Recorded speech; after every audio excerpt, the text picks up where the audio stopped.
But welcome, welcome. Hey, short, strong intros are the best, in my opinion. So here on Crimson Court, in the top right, we have the German Wall himself. It is showtime. And taking on Showtime, I believe this is his debut in Afreeca World. It is Wayne, Yeah, I want to say it is. a very formidable Zerg player. 100%. Very strong, very aggressive at times, very fun to cast for that reason. We'll see if he can handle Showtime's defensive capabilities. And yeah, it's going to be a ZVP best of 5 here. The winner goes on to the best of 7 to face off against the winner of the other best of 5. But if you've been here before, you know that already. Yeah, there may be some fans of these guys tuning in. Of course, Showtime, very good Protoss player, up there with MaxFax as far as top European Protoss players go. Wayne, of course, a very good Zerg himself. Then Harstem, I imagine some of his fans are checking in with him doing very well on YouTube. And then Spirit, I'm here, and I'm definitely a fan of him. So Yeah, you've been a super long time fan of Spirit. He is very fun, good macro. He likes his nukes, and that makes him very, very fun. And we will see if he casts any nukes today. yeah, as far as the new patch, new maps goes, we'll try and follow along with that. I don't think the players themselves are too versed in these maps. In fact, this could be the very first time these players have played on this map slash patch. So it's gonna be interesting for all, that's for sure. But fundamentally, it's still Starcraft 2 to the core, just a few slight tweaks. Yeah, absolutely. I'm not seeing anything that's making me go, what on earth is going on here on Crimson Court? That's for sure.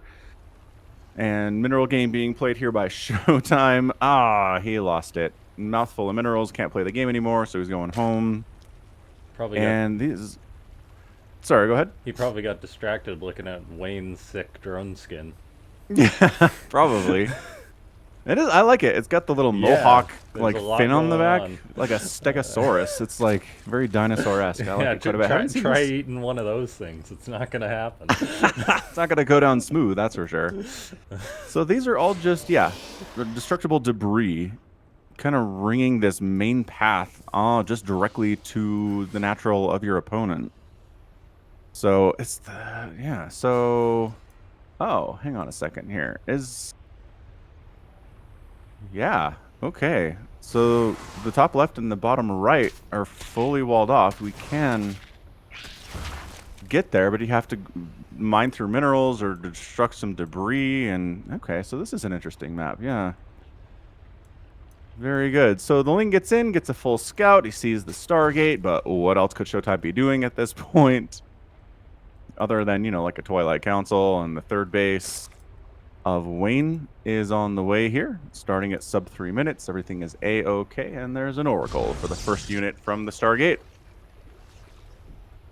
Yeah, really, really interesting map.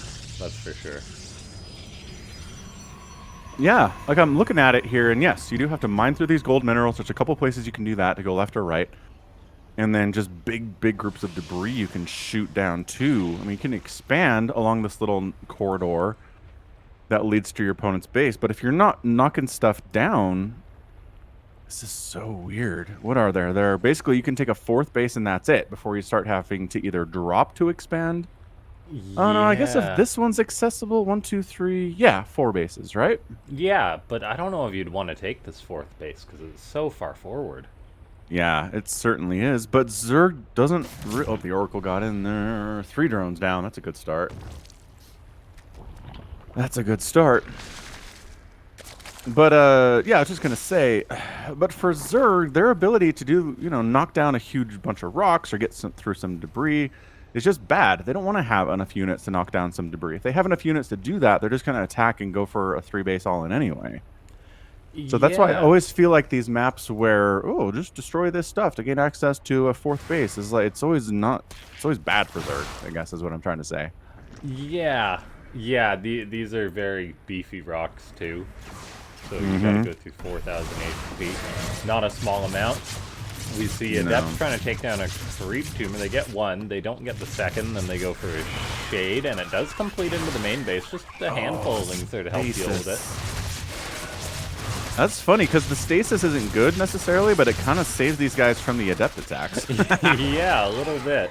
And all those Adepts do go down now that the drones have got their claws bloody. So. Yeah.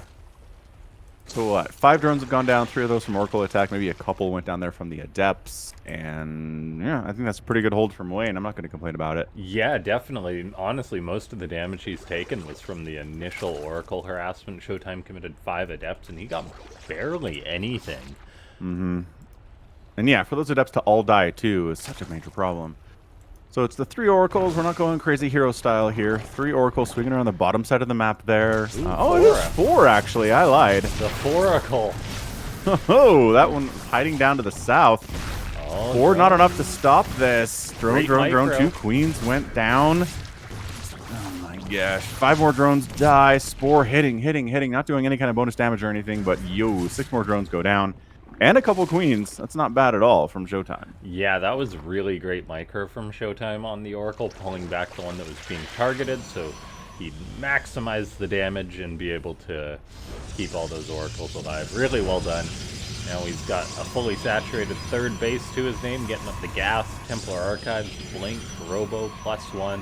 All the while, Wayne is just going to try and mitigate that damage as much as possible. Mitigate that damage as much as possible.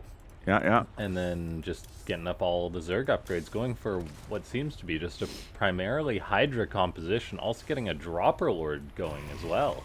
Yeah, just firing up some Roaches here too. Not sure we're going to spend the gas to make those Ravagers or use that for more Hydralisks. And for their upgrades here. God, 1 Spore to base is just not enough to keep your guys safe against 3 Oracles like this. Queen's out of position there, unfortunately. And Showtime's taking a 4th base. So at this stage, it's effectively 4 base to 4 base. And if Wayne wants to get a base advantage on Showtime, he needs to start. Either he needs to start knocking down some debris, mining through some minerals, or going for drops. These are the options, and he's not doing any of those things. Yeah. This is a very narrow choke point for Protoss to hold off. And high ground. Yeah. So very, very defensible position. We see Showtime warping in more sentries as well. And it looks like Wayne actually just morphed an Overseer, not a Dropper Lord. Now we have got... What the heck, Wayne? Now we've got a slightly chunkier Observer on the way for Showtime. That's one of the features of the balance patch. Oh, really? Just a bigger unit model? Yeah, just 10% bigger unit model. Huh. Because they shrunk the Infestor. Did they shrink the Infestor? They did. They shrunk the unit model a couple of patches ago just to make it harder for enemies to target fire it. Oh, okay. Oh, neat. Just because like the caster, High Templar and Ghost are so small and so kind of difficult to click on. Yeah. And the Infestors are this big, chunky, like, get in the general area and click, you're going to kill it, right? Anyway, so they kind of helped with that. Regardless, yeah, I don't know. It's high ground. It's pretty narrow. Roach Hydra, Ravager here. Disruptors are on the way. There's Immortals back there. There are force fields if necessary. Although, oh, he did get a bunch of Dropper Lords. Okay. Wow, look at this. And he's just totally going around. This is going to hit Showtime in the natural base. And he's going to be a little unprepared for this. Showtime is going to see this smaller Zerg force and go, what the heck?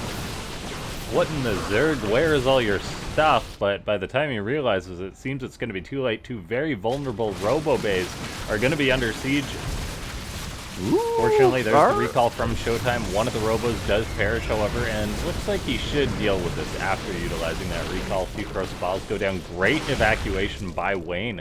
Actually getting those units out of there, not an easy thing to do, to pull back from something like that, but he did.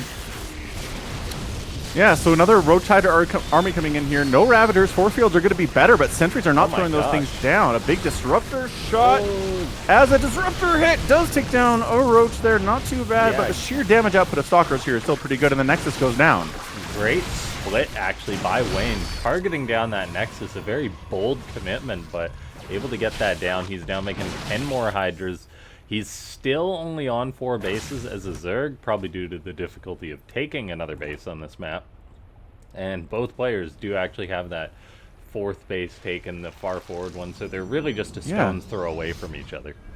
Yeah, you can throw a rock and accidentally hit some creep at this point if you're Showtime for sure. I'm just waiting for Wayne to be like, okay, I need to win this thing now, or I need to expand. Like, these are the options. So he is finally using this big, well, kind of was.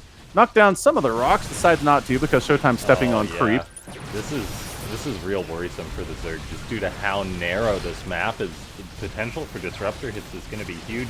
Hydra's engaging, using their high range to trade out with the Protoss force. One of the disruptors does get targeted down. That's a great job. We see the Hydra's getting some really good damage done onto the Stalkers. Yeah, Stalkers are a little bit vulnerable, especially to mass Hydralisks here, but Chargelots coming in are a big deal. There are no Banelings to deal with those. Showtime blinks in. That's usually an indication things are going good. Disruptor shot is pretty well split against. A couple of Hydras go down. Could have been worse.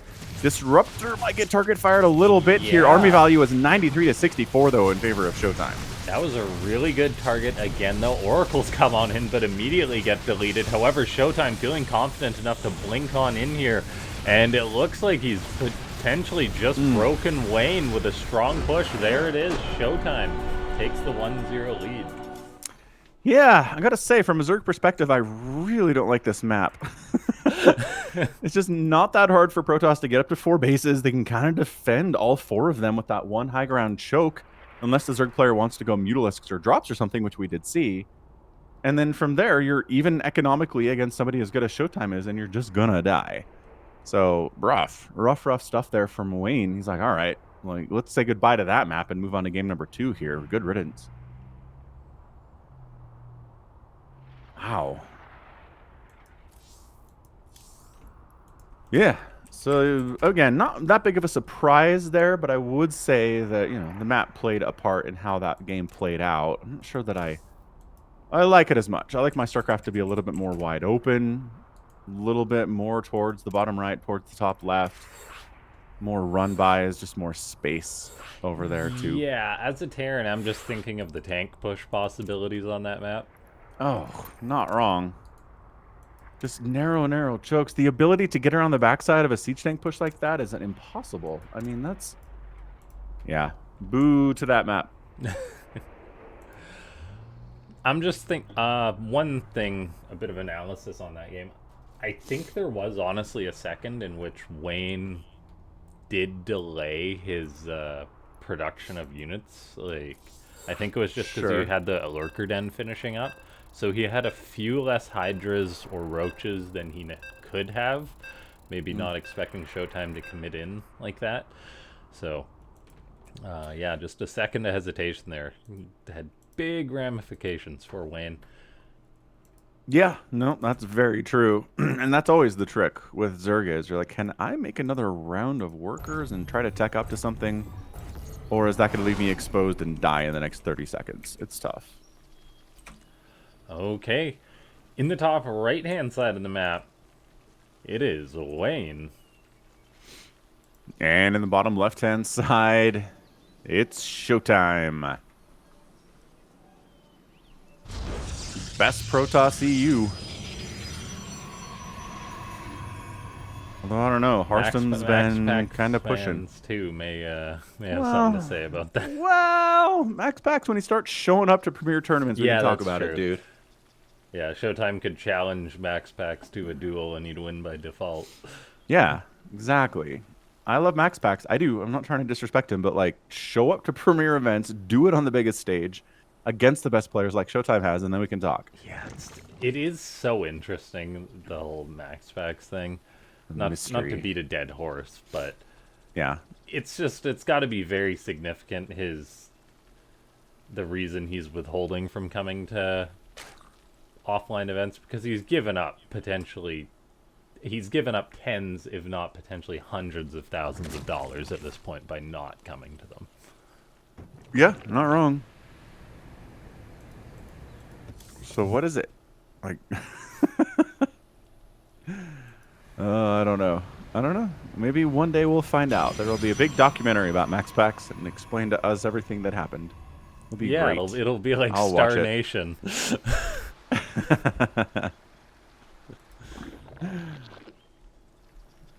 Okay, let's take a look here. We have got just a normal opening. This base seems very, very... I remember reading about this one on Reddit, and I see why. Look at this expansion! What the heck? You get a free gold. You get... It's a half gold. Yeah, close enough. Wow. So you get a free expand. Half of it's gold. It's like a 2-for-1 special here. There is another ramp you have to worry about getting mined through. But your opponent's not going to bring drones to your side of the map, seeing as how they require 4 things to mine through them. Yeah, that ramp might as well not even be there. Like, what's the point? Yeah, it's so weird. If it was 5, like just 5 minerals in the patch, I'd say maybe, but no. Nope. Yeah, I'm not even sure what even the thought process is behind that idea. Map makers are just... They're just throwing everything at the wall and seeing what sticks. Apparently some map makers said, I want to see 2 base all-ins come back, like Heart of the Swarm and Wings of Liberty. So, have a free gold in your main base. That might actually be it. Just simply... Oh, that's so funny. Showtime has not been min-maxing his mining, by the way, either on this gold. Giving up a little bit of money. Or, although, do workers by default, can you have 2 workers on a patch and then have no workers on another patch, or will the AI correct that? Yeah, the AI will split it off for you, annoyingly. Okay, so you cannot really super duper efficient. Really that. I take my statement back. You stare at it. Yeah. Okay.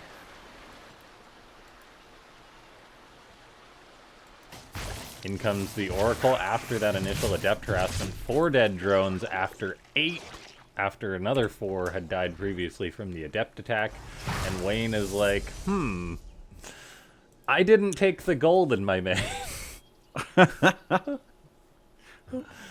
Why? He did, however, take the gold out here up front. So I mean, sure. This is very strange, man. Hey, Adepts and Oracles. Weird stuff. Yeah. I'm having trouble with the stream here this morning too.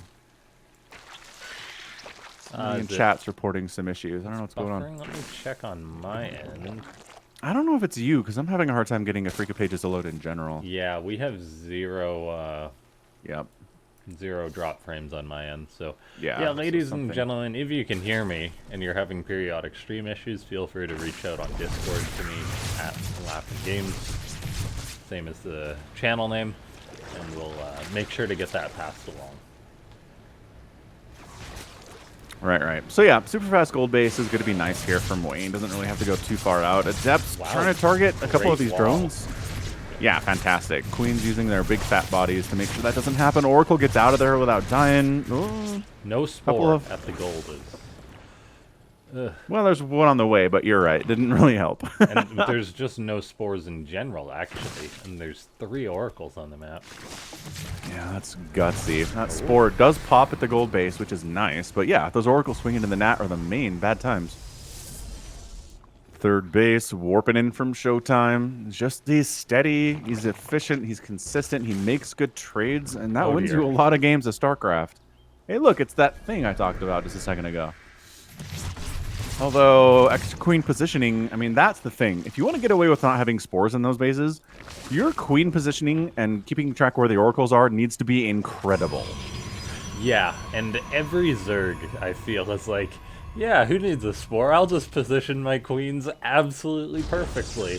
Right. And then they don't. And then they die. Yeah, well, you do it 7 times in a row, and then the 8th time you don't, and all your drones die. And you're Revelation's getting tossed down. It's the same. Ooh, and a good snipe on an Oracle. Yeah. It's the same thing against Terran, too. It's like, well, I don't need any, like, static defense. I don't need spines against these Hellions. I'll just, put my queens exactly where they have to be every single time. And, yeah, the best Zergs do that. But not everyone's the best Zerg. Warp Prism is on the way here from Showtime. He's getting a Twilight Council. And disruptor production has begun from the German as well. So, I don't know, 3 base to 4 base. Wayne is expanding down that right side. Spire gets started here from Wayne. That's interesting. Yeah, I don't mind that necessarily. There's lots of play on this map for muteds, I suppose. He does have those Hydras out already, so Spire is an option. But then if he doesn't want to commit to those, that is going to be alright.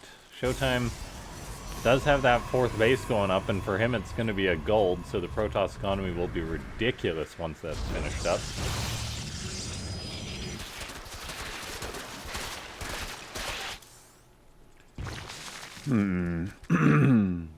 Oh my gosh, Wayne finds this prism. Yeah, you know, his map awareness has been really good today. He hasn't really been caught by surprise by much, which is nice, but... oh, surround on that disruptor. No, army in position to save it. Shield battery helping with that too. Wayne very smartly pulls back. I mean, that's that's another huge skill. If you want to be an elite Zerg player, you really have to recognize when you can retreat from a position.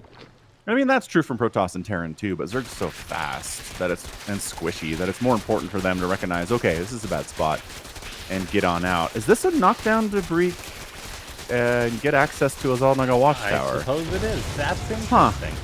Yeah, I haven't seen that before. That is really fun. Warp Prism swinging on in. Nope, that's the Phoenix. Where'd the Warp Prism go? Just hanging out. Oh, hello. It's a weird place for it, but all right. Using it for observation purposes. Infestation Pit finishing in here from Wayne. Wayne has yet to take his base. He just shuns it. Yeah. He says, this is different. I refuse. Maybe he's like, it's harder to take bases further when the Protoss is big, and I'll save this for later. Maybe. Like, we see that sometimes That is in Brood War especially. Yeah. Oh. Oh, never mind. Was going to warp in stuff. And once again, Wayne's just like, nope. I see you. You're not sneaking in on me. And Showtime recalls that prism knowing there's muted out on the map. Very wise decision. Yeah, Hey, starting Phoenix production throwing down a second... Good stasis. Throwing down a second Stargate. So it's going to be a lot of Phoenix to deal with these Mutalisks, which is the smart thing to do. Yeah. It's not a big commitment to mutants from Wayne, however. So Showtime really will probably just need a couple of these Phoenix. In come the mutas. They're going to go around that cannon. There's a High Templar there. That could be easy pickings. Nope, just going to be lots of dead probes here, actually. 9 mutas can kill a lot of probes. 5 dead already to start things off. There's the Phoenix showing up, though. And the mutas are pretty much kaput. May as well dive for whatever probes he can get. Yeah, maybe hoping that the Phoenix micro screws up a little bit. Okay, there we go. He does wipe out a Phoenix. Another one pops out to replace it immediately, though. He gets another Phoenix, though. Yeah, gets another Phoenix. Targets down a few more probes. Not bad. No, these mutas got some value. I'm not going to be mad at that at all. Look who's finally taking his base. Hey! At 10 minutes, he's like, I guess this has been here the whole time. He's like, do I expand this close to Showtime's base, or do I take the one in my main?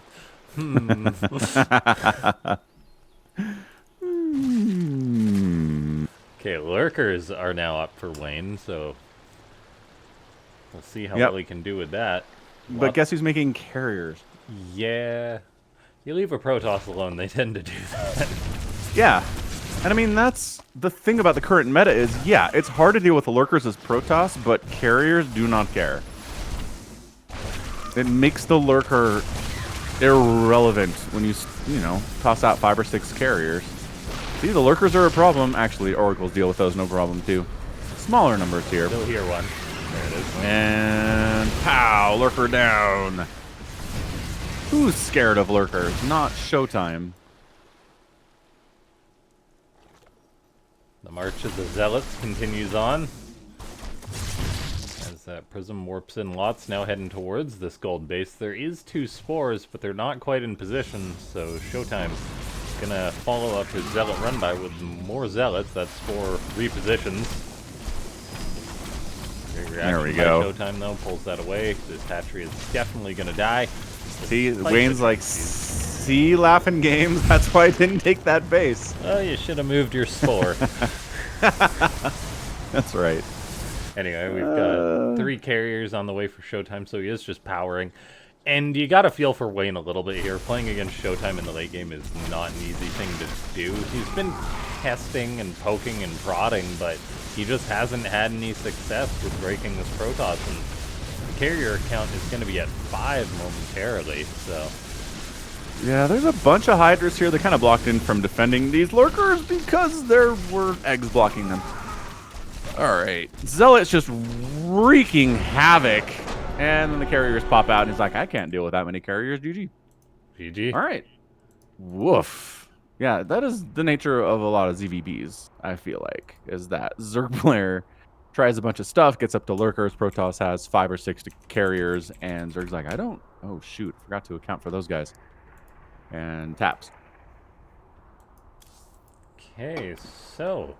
Showtime takes the 2-0 lead. We're going to load into our 3rd map, which is a familiar one, Site Delta. Oh, goodness. Get Whiplash going back to a very standard map from the used to. Yeah, it's going to be a tough ask here from Wayne to win 3 games in a row. Against Showtime, but... Crazier things have happened. I'd like to see a little bit more early aggression here from Wayne, but again, Showtime does not have the name The Wall because he's bad at defending against that kind of stuff. We'll see. We'll see what he can pull off here on Site Delta. And from there, I don't know. Showtime just kind of seems pretty cool, calm, and collected right now.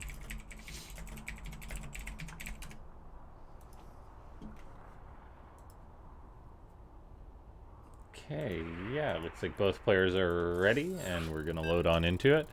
I'm not gonna rant about it, but I know SC2 doesn't get the most support in the world, or do things, let's say, as professionally as we used to get in regards to patches and stuff like that.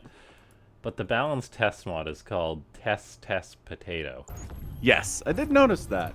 And trying to find it this morning, my brain just about exploded. And then I asked Harstam, and I was like, hey, do you know the name of the balanced test mod? He's like, it's called Potato. I'm like, very funny, my guy. And then I checked. I was like, well, he wasn't joking. Like Harstam, known funny man. Not making jokes this time. Yeah, exactly. Okay, in the bottom right, he's got a hill to climb and a wall to overcome. It's Wayne. And in the top left, it is Showtime. Unflappable Showtime. Pro block. Wayne's like, yeah, I know. This happens all the time. Okay. Not even going to worry about it. We're just going to take the base over here. It'll be fine. You think you're trying to fluster me? Pfft. Good luck. This has happened to me 47 times in the last 12 hours. Okay. Probe comes in, says, no early gas, no early pool. Obviously, Wayne didn't fake going for the expansion down there. I don't know that it's there, but I'm pretty sure it's there. Man, Site Delta seems so normal compared to... I know. It's like blindingly normal somehow.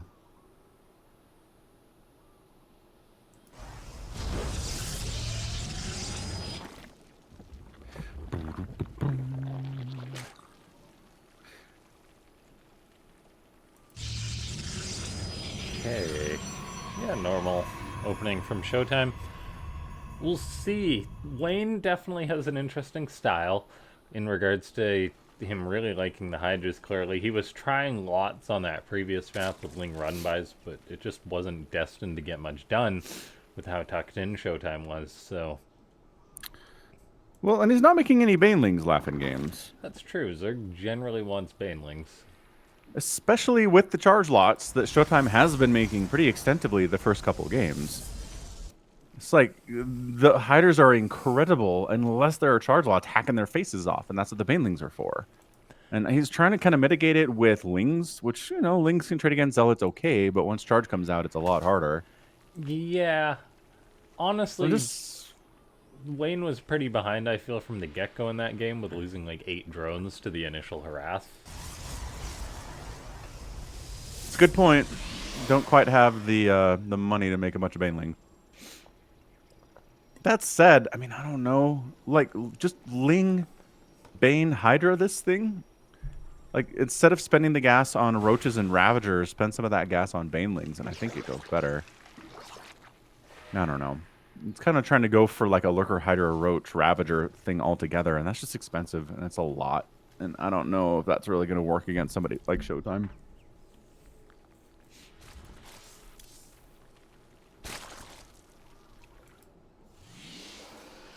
Okay, Showtime has had pretty decent success with just the standard Protoss opening, and he's going to stick with that.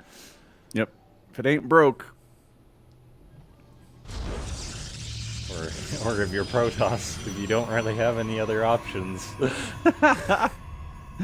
I mean, DT Rush, Charge Lot all in, Resonating Glaive Adept all in. There's some choices I guess here. so. They're not great choices.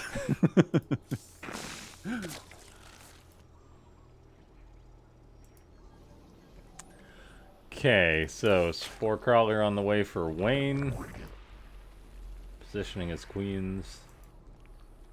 Couple of drones. Gonna have to be careful as this Oracle comes on in here, but it does bypass the natural, so Wayne gets lucky in a sense there. Does still lose one drone, and uh-oh, Oracle bounces back, so now he's gonna have to run the drone. Saves one. The other 3 are left to take the heat, though, so we see 3 drones perish.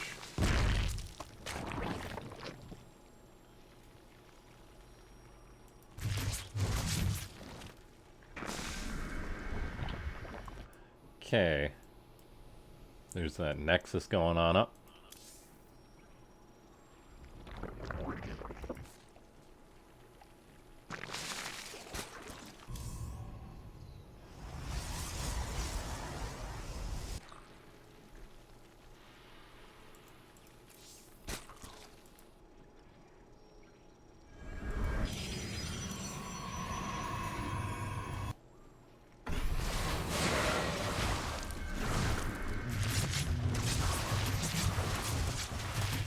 Oracle's going up that ramp with the Adepts to assist. Injured Oracle gets out while they help cut through those lings and take down a queen. Drones in the main base are under threat. We see Stasis getting thrown up. Good avoidance by Wayne. However, there's still these 5 Adepts in his main base. The Oracles have been pushed out at this point. Drones are going to take damage. 5 drones, 6 drones, 7 drones. 7. Do we have 8? Oh, somehow that shot connected. Wow. Yeah, so Showtime really shows no regard for the lives of his Adepts. He is fine with them dying as long as they kill some stuff while they're doing it. Yeah, compared to game number 1, too, that was absolutely worth it. Yeah. As he got 8 kills there. Wayne is going for a counterattack with his lings. We'll see. What does Showtime have to deal with this? The answer is a few sentries and some Shield stalkers. battery. The battery is big, and yeah, Wayne not going to be able to commit into that. The Oracles come on home to chase this away. Wayne is going for a primarily Ling style, it seems, with the +1 melee on the way. But Showtime kept his Oracles alive, so that's going to be really big against this.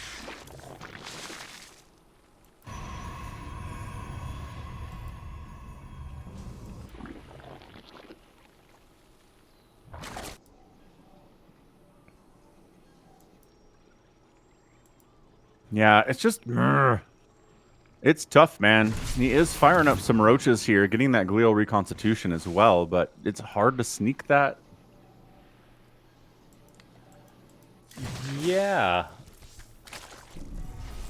We'll see what Wayne's plan is. In come the Oracles. Reveal it that 3rd. Find a queen. Not going to engage it, with those Oracles being very soft. One actually getting dangerously close to going down. Good control by Showtime, though.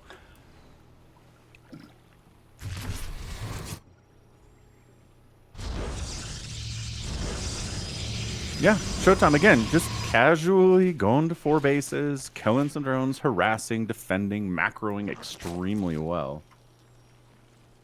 It's just really frustrating, I think, for Wayne here to be like, all right, look, gotta slow this guy down somehow. I feel like I'm the Protoss in a PvZ. The roles have been reversed. Ooh, Colossus being added in for the first time today. Showtime has used Archons and Disruptors so far, but this is the first Colossus play. Extended Thermal Lance getting started here too. Yeah. Getting charged. And once you're in a 4 base as a Protoss, you can kind of just do whatever you want. So Showtime is mixing it up. Showtime seemingly sussing out that Wayne is going for the heavy Ling style. I mean, he's making roaches now, but definitely backing it up with Lings. Probably clicked on those Lings and saw there was +1 melee. Or just noticed the extra damage, so Colossus are a fantastic answer to that. Yeah, 100%. I mean, Revelation, right?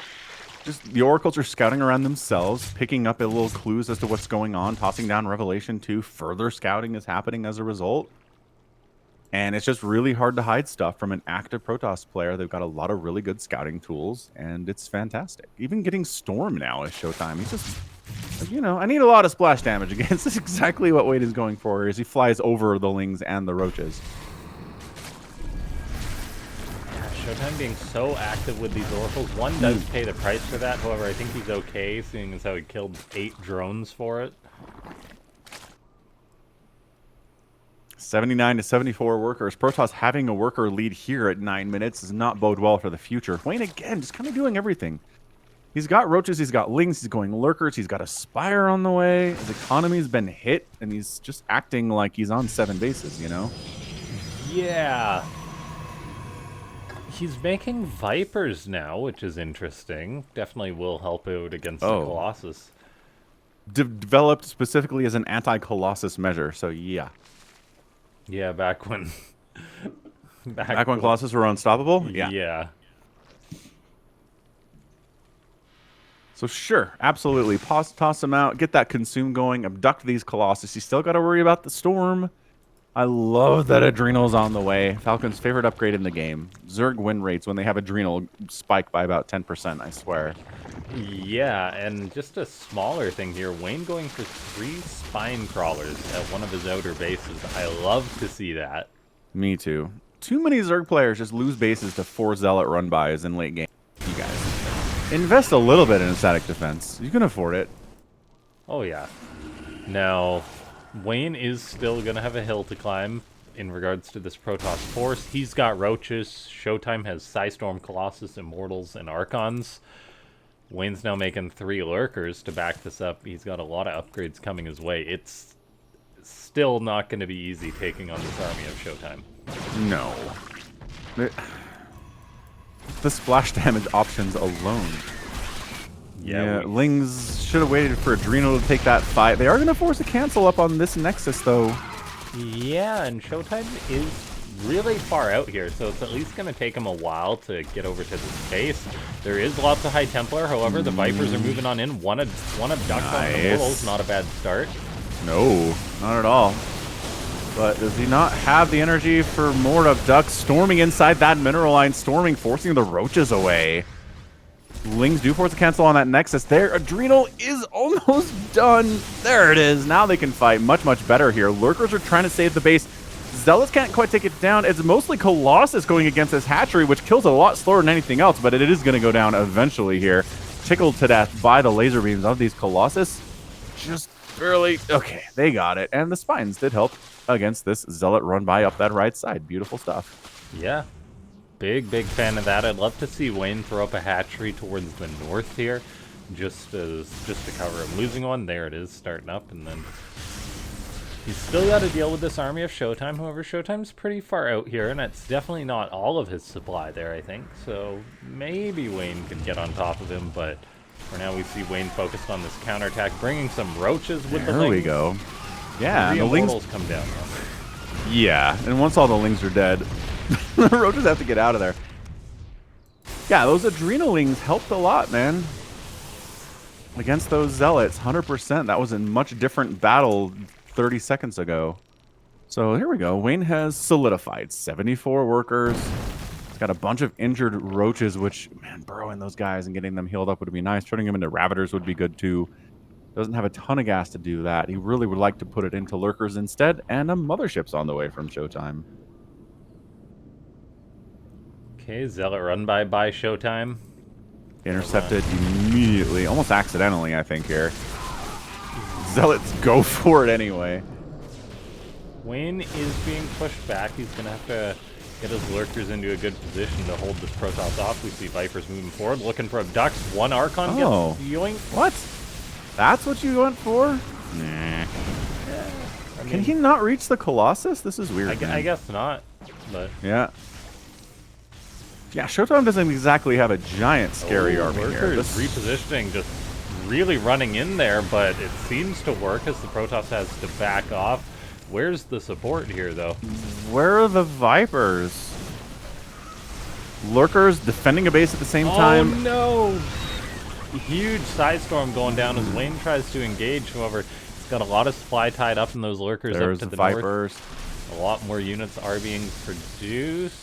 Okay, abduct a couple of those Colossus there. Still two of them in the battle. The Immortals are just putting out huge chunks of damage. As that hatch goes down, Wayne expanding down the bottom left to replace that one, and Showtime kind of falling back.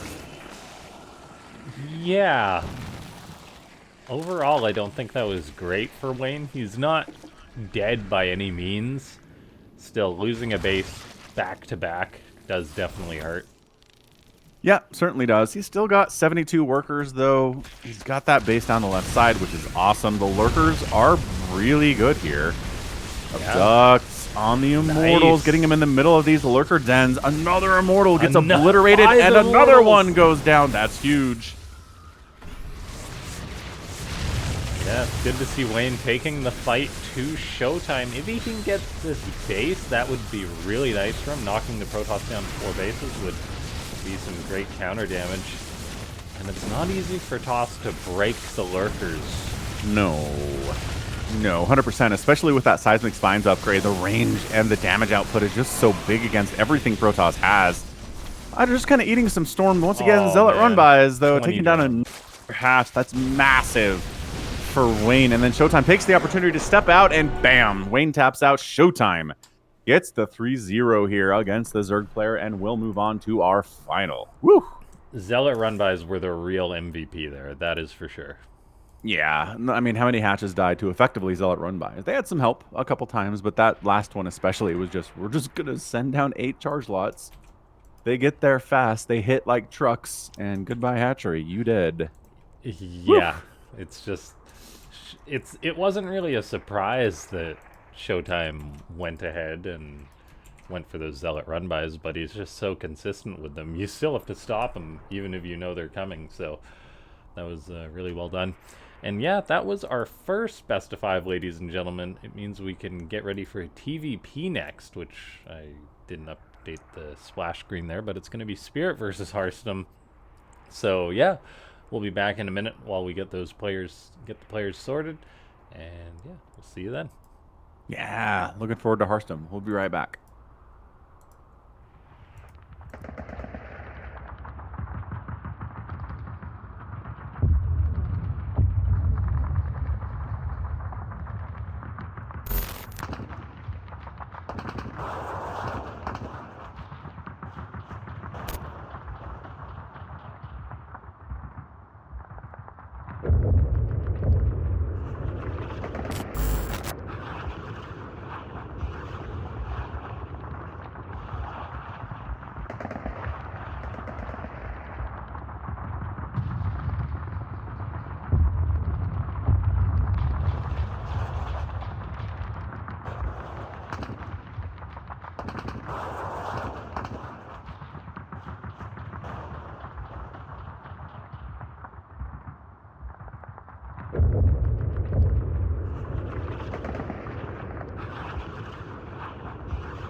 All right, ladies and gentlemen, we are back, and it is time for our second best of five of the day. It was originally supposed to be our first one, but fortunately, well, one of the players requested a swap.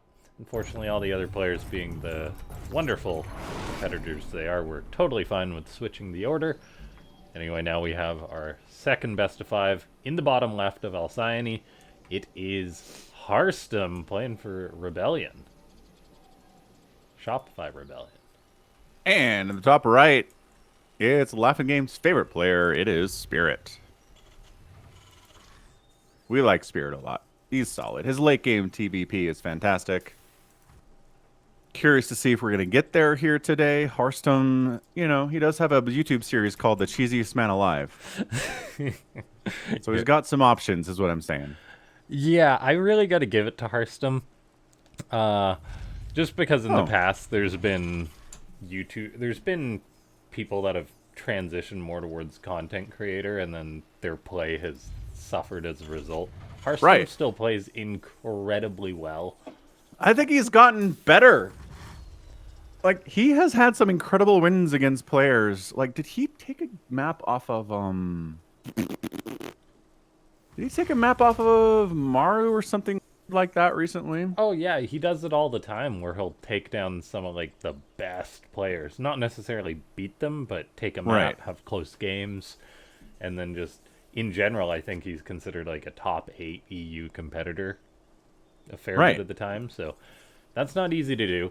He's scouting Spirit out, and alarm bells will be ringing. He's going he's going to be saying, I imagined Harstem would have some comments on how Spirit is cheesing on the balanced test mod with a proxy 2 Rex. Yep, that's why you probe scout, boys and girls, is for this very reason. You don't get shocked by the sheer number of Marines that show up here sub 3 minutes. Next hack sub 2 minutes. Here they come. Bunker coming up at that natural base. Marine firing away on that pylon. Harstem. It's been a while since I've seen this. Big probe pull is going down. Harstem knows he needs to shut down that bunker. Spirit starts kiting those Marines as quickly as he can. Probes are going to be committed here, trying to get a surround. He wants the SCVs. He hasn't been able to get them. Great micro by Spirit, making those SCVs run in circles. This is giving him more time to shoot on those probes. The bunker hasn't got up yet. The SCVs do perish, and that is a key element to Harstem holding this. How much damage has been done, however? 7 probes. The Zealot goes down. The 2 SCVs perish trying to make this happen, but no bunker.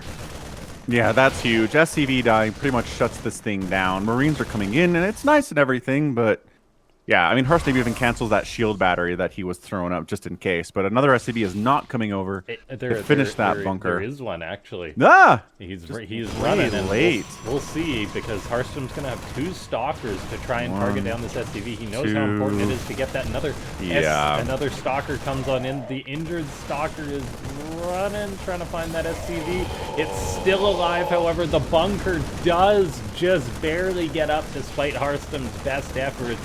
And Harstem's like, I shouldn't have canceled that shield battery. Oh gosh, GG! Man, dirty Spirit. He thought he was good. He killed the SCV, and another SCV didn't immediately show up. And he's like, okay, I can cancel that shield battery. I could be fine. We'll get some stalkers out. We'll win this game.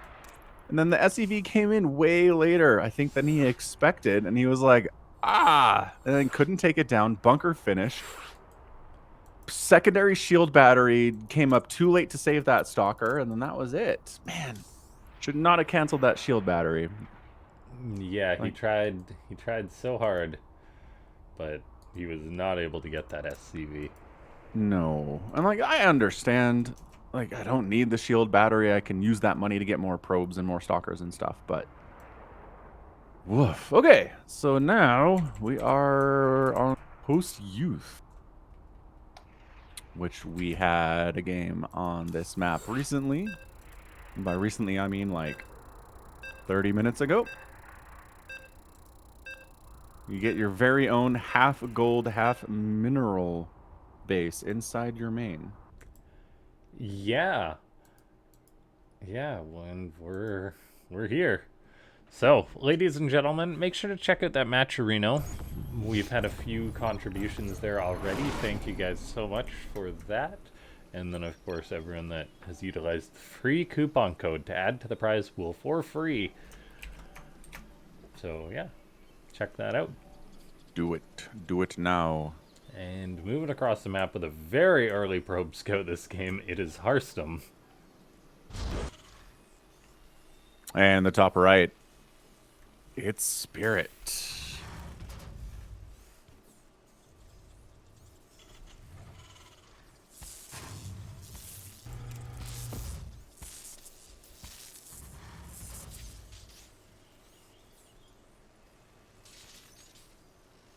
All right, probe try to be as annoying as possible here. Might have delayed construction on the barracks a teeny tiny bit, but probably not. It says, okay, no proxies this time. Obviously, it's not a command center first play because there'd already be a command center coming up here. But yeah, just he wants to stick around. Yeah, I guess on a map like this, CC first could be a very common thing. Oh, 100%. Even Nexus first for the Protoss. Yeah, easy wall off. Not much. Ooh. Oh, that's not good. You wanted that for scouting, but at the same time, you're like, but I also have to use it to harass. But that puts it at risk. Ugh. Yeah, It's a hard game, StarCraft. Got a little greedy there. Could have gone either way, but poor probe. Yeah, I would have never tried to harass there. I think the scouting information is more important than maybe killing a probe. Oh, I'd have Or on 100% SCV. tried to harass. I'd have had 600 minerals in my bank. My Nexus would have been late. But Okay, so just one Rax Reaper expand here. It is a Reaper, which is not that common in this matchup these days. no, and as far as Reaper cliffs go, I guess there's 2 spots that the Reaper can jump up. I'd imagine so. Not walling off Reaper hop-up spots at all is Hearthstone. And maybe that's just the nature of, like, I don't quite know how to do that on this map. Yeah, well, I guess it would take a minimum of 2 pylons or 2 structures, because, like, if you place... I guess you could... I don't know if you place a Doable. pylon there, if you could place another building that would cover that, so... Might be quite an endeavor. Spirit kiting against that Adept. By gosh, that is a sign of good Terran micro. However, actually killing the Adept is on another level entirely, so bruises it. Then elects to build a starport real close to this base.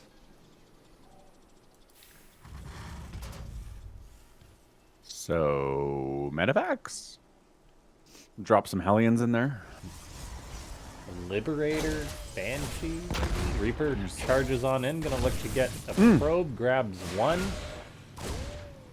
No way he gets this one. No way. Oh, he gets it! And he's alive for 2 more seconds. Yeah, he spots the Stargate, though. He's going to be very happy with that. 2 Hellions moving across the map, another 2 on the way. You are 100% correct, Falcon, as that Medivac is being produced. Yes, I am a genius. All right, so we're going to drop Hellions on into the base. No. Hearthstone. Spirit muled is gold. You don't mule the gold. Why not? Well, because it doesn't mine any faster. Really? I don't believe mules mine any faster on gold. Oh, yeah, that totally sucks then. Huh. Good to know. Anyway, behold, the Hellions have dropped inside your domain. You thought you were safe. What's funny is Hearthstone hasn't even walled off his front door anyway, so like, I don't know if this is as sneaky. But good lift. Good lift on that Hellion. The probes are splitting out to avoid all bunching up here. Hellions getting into the main mineral line there. Damage. YOLO Hellions. Why is the Medivac here? I guess maybe to save the remaining... No, there's a Phoenix. It doesn't matter. I don't know why the Medivac was in here at all. He's trying to do sneaky micro. 8 probes go down. Not going to complain about that. And then the Starport's like, nope, I didn't see anything. I am innocent.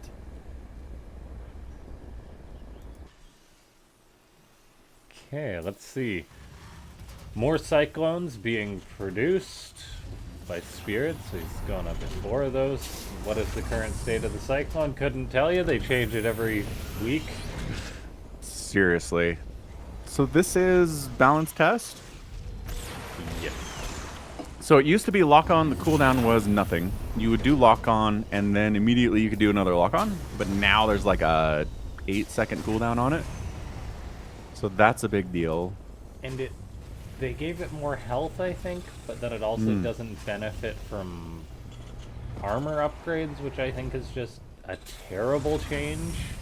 absolutely. That it doesn't benefit from attack or weapon upgrades, because all it does is encourage it to be a basically defensive or cheesy unit because it has no place in the late game. So I think that's a terrible design call, Yeah, agreed. It would be nice. and that they should just delete it and add the Goliath. Seriously.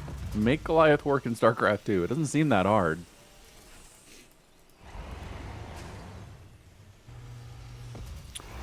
So what are we doing here? It's Marines, Marauders, Combat Shields, Stim, bunch of Cyclones. Cyclone production has stopped, but it's not like he made one Cyclone It's just gonna for be a defensive purposes. huge He's got a push. bunch. Absolutely. 2 base, massive, massive push. And like, Concussive Shells getting fired up here too. Hearthstone does not have a lot. no, and I don't see what he's possibly gonna have to defend this. Maybe charge lots, but well, it's literally gonna just be charge lots. He's firing up a robo now. Phoenix and charge lots to deal with Cyclones, Marines, Marauders with Stim +1. It's not gonna be easy. If he had a Prism out to maybe do a backstab, you say, well, maybe the Protoss can make something happen. But instead, this is just a truck coming to hit Hearthstone. Yeah, it's a big 18-wheeler. It's really powerful. And okay, Phoenix are versatile. Phoenix are good at this stage of the game. They're trying to pick off some reinforcements. They get a couple of Widow Mines, which is free and awesome. But on the other side of things, Chargers is going to finish up in 5 seconds. They are trying to absorb the damage. Shield battery does get popped. Overcharges here. Oh, Widow Mine fires. The Widow Mine change is showing up here. That red line kind of helping you see it a little bit better. Phoenix have to be involved in this thing, but Phoenix alone are not going to defend against this at all, and Army Valley was plummeting for Hearthstone. yeah, is there reinforcements crossing the map for Spirit? Yes, there is. The Protoss is warping in more and more Zealots. The Phoenix are picking off the Medivacs to get value there. Cyclones, however, are able to shoot up, work away on those Phoenix, and there's just nothing left here for Hearthstone. Battery's gone, unpowered. 2 more Zealots coming forward with the Phoenix trying to support, but the Phoenix are all out of energy pretty much, and so there's just nothing to deal with the 10 Marauders on the ground. Nope. Phoenix have to watch, and Spirit takes game 2, goes up 2-2-0 in this best of 5. Just some, I'd say some cheesy stuff. The game 1 was definitely cheesy.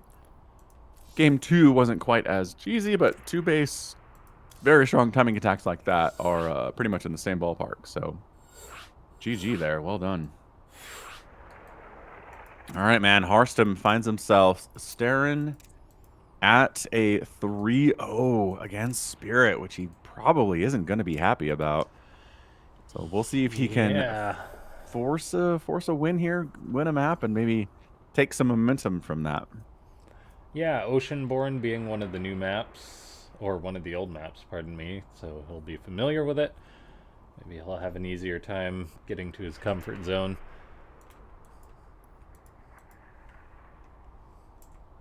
Yeah, big thanks to everyone for tuning in to our 112th event. Hope you're enjoying the new patch content and everything like that. Yeah, it's interesting stuff. I mean, it's proposed, so not all of the stuff is going to make it into the actual game. You might see some adjustments here. Like 99% of stuff makes it in. Yeah? They almost, like, they don't backtrack on stuff as often as I think they should. But that's just...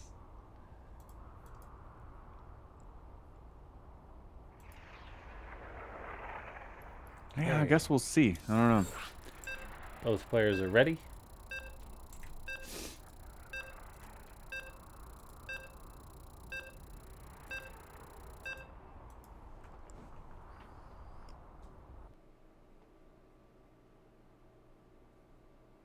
And away we go.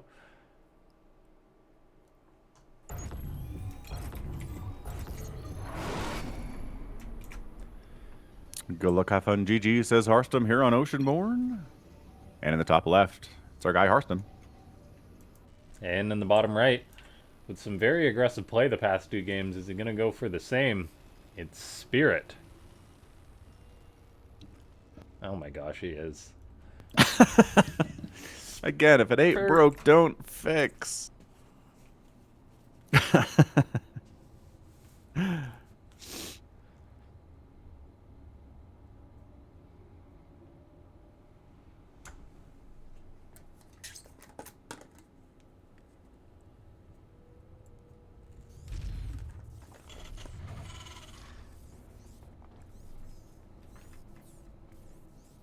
Oh boy. All right, Harstum. Man, he even scouted it out the first time. That's what's demoralizing. Yeah, and then he went for a oh, perfect scout by Harstum. Ooh, okay, this is better. Phoenix wants a nuke. What's up, Phoenix? I hear you. I said that to start this cast. Nukes. Okay, SCV dancing, trying to finish. Yep. Oh, my Spirit trying to get really fancy with it. Yep. Another probe comes down, I don't and think bam. any of these are going to get up. Spirit may go cap. Hearthstone, you monster. What a great scout. Okay, two You more know? SCVs are crossing the map. If you call yourself the cheesiest man alive, you better be good at finding cheese sometimes. That's exactly what he's doing here. Ooh, an SCV down, but the two replacements are still pretty beefy.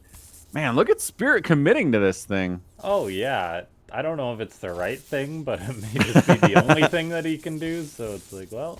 Yeah, fair. Already lost Okay. two SCVs. There's not going to be a chance of a bunker ever getting up. Look at Harstum expanding. I love this. Oh, yeah. I mean, he's got a Stalker on the way, and there's no Marines out yet. Spirit has got no choice but to go home, begrudgingly expand, and play from incredibly behind. Harstum wants that SCV so bad. Does Spirit save it? No. The repair? Oh my gosh, the repair. Oh! Oh! Sacked it. Sacked his own life to kill that SCV. Zealot. Herp, herp, herp, herp. Takes you 47 shots with your gun to kill me. Herp, herp, herp, herp. Is that actually how many it takes? No. It's a lot, though. Plus, it's bursty fire, so it's kind of hard to count. I don't know. And I think Spirit's just dead here, seeing as how he didn't get up that bunker. Ooh. He's going to get up the bunker. Oh my gosh. Because Harstum didn't target fire the SCV. Spirit's alive? Kind of? Getting a Cyclone out? Love that. He's just going to land the racks over here and... What? Spirit, you madman! Okay, Harstum, is he looking for these? Expecting such ridiculous shenanigans? Possibly. Spirit, I guess, is just gonna one base like a champ. Go for a big old push with Cyclones, bunch of Marines, and probably a Medivac, I guess.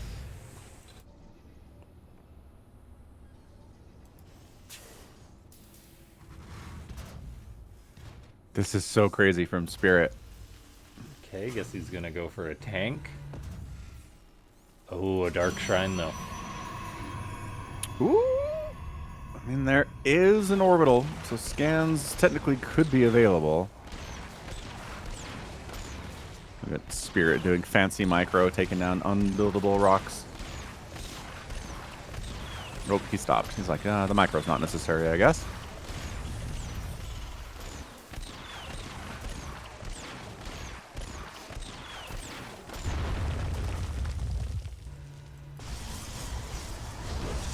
Oh, man. Dark Shrine takes forever to warp in here, but can be pretty good if the Terran's on top of their macro. Which Spirit generally is. So Yeah, and the fact that he's just one basing it. Like, he'll have one scan if he's lucky. Yeah.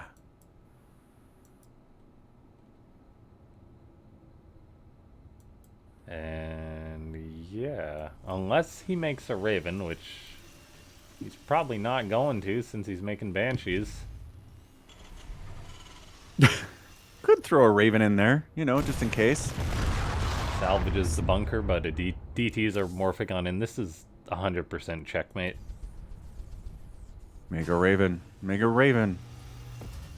I mean, he, Not making a Raven. will be able to make a Raven, but the amount of time it's going to take... Well, If he has a scan and he doesn't drop that mule, which he isn't yet. Technically, he's pulling the boys. Oh boy. There's a DT though. Hearthstone's going to be warping one in on the other side of the map. Does Spirit raise the wall? There's No, the scan. he doesn't. He scans on the other side of the map. These two DTs are free and clear inside the main base. Immortal doing some good work here. Shield battery overcharge is popped. Trying to keep somebody at the front lines alive there. And, my gosh, probes are fighting here. Good chunks on the siege tanks. Marines going down. Worker count, nothing. Spirit needs to win here. Yeah, it's not going to happen. GG. Nope. Got attempt, Hearthstone, though. That was shuts fun. the cheese down. Yeah, shuts down scouts. That proxy rack setup, that was fantastic.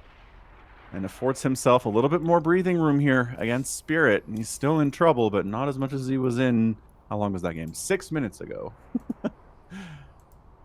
Yeah, sometimes that's what Starcraft is, you know? You scout somebody's proxy, you shut it down, you get a win, they tip their hat to you. And you move on to the next game. That's all you can really do. Although Spirit did not do that. Spirit wanted to play that thing out.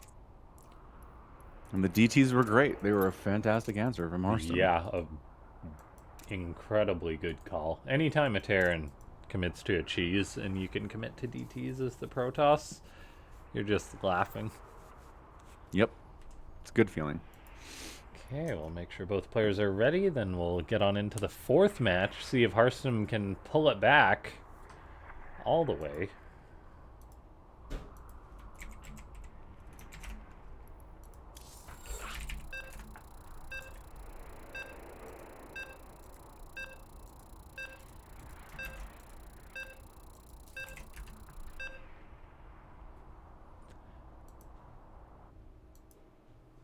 Make sure you guys one-up that stream if you're tuning on in here on Afreeca.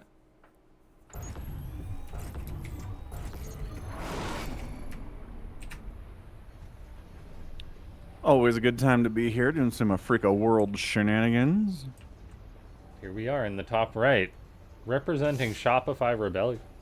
It's Hearthstone. And in the bottom left, he's looking pretty good. It's Spirit. He's up 2-1. It's a place anybody would accept being.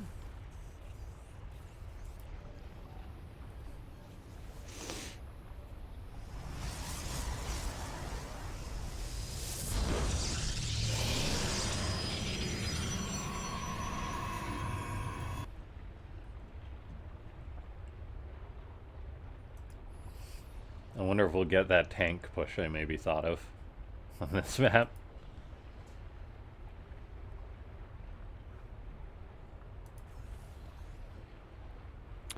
Yeah, I'm trying to figure out how you deal with that exactly.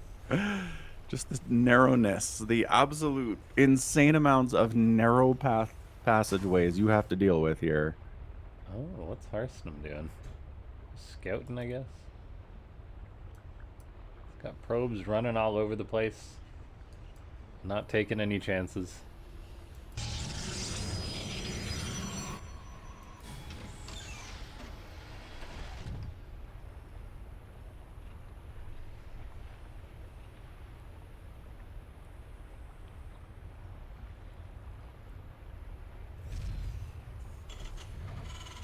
Non-centered command center. Doesn't matter.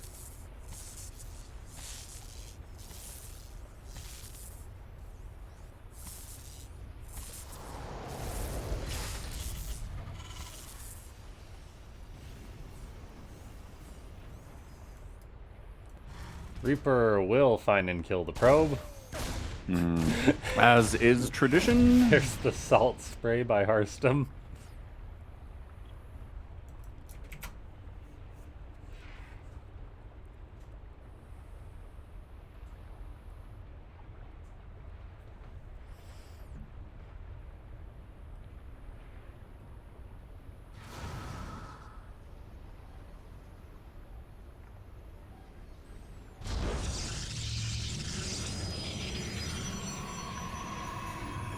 Stargate from the Protoss.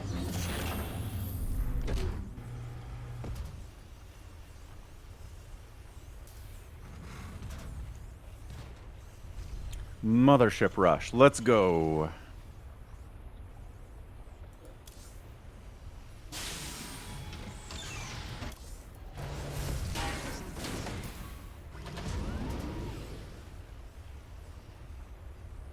I just don't know that this map encourages really any attempt to get into a big long macro. I mean, again, Terran and Protoss have an easier job dealing with the debris to get out to those expansions along the outside. It's not as big of a deal, but still, it's a hassle. And I think a lot of players are just like, meh, let's get 3 bases, maybe 4 bases, and let's try to do this thing. Although, again, the narrow choke makes it kind of hard to break both sides. Yeah, the players could definitely be forced into a macro game. Let's see though, Spirit, he is loading, getting a medivac. The Marines, this definitely spells drop, that's for sure. Hearthstone going for a decently timed third base. Yeah, sub 4 minutes, not too bad.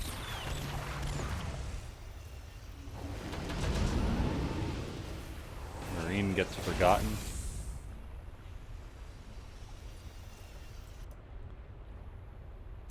Tank and a Liberator on the way for Spirit, so this could be building up to a push. Or it could just be for defense and a little bit of harassment. We shall see. Hearthstone going for the Phoenix. Tried to make him work in game number 2. He didn't have the success that he wanted, so we'll see if he's able to get some damage done or potentially halt a push. With this, does find the Liberator right out the gate. That's really nice. Just knowing that that's there. Spirit is not wasting any time, though. Just getting into this, getting into a push, like, literally as quick as he can. The Medivac is going for a drop inside the main base. Trying to that pylon. That pylon is powering the Cyber and that Warp Gate and the Stargate. Close, but no success for Spirit. And he actually just goes home after failing to get that. What's up, John Solo? Depths, yeah, he just pulls back. I don't know.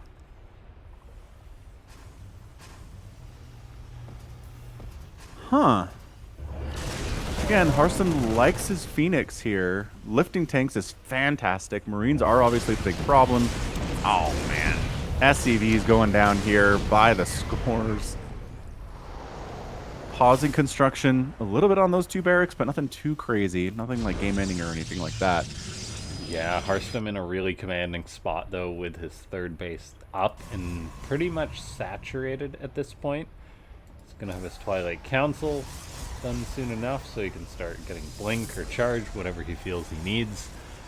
Spirit is probably leaning towards a push once more, but as I say that, there's a third command center on the way.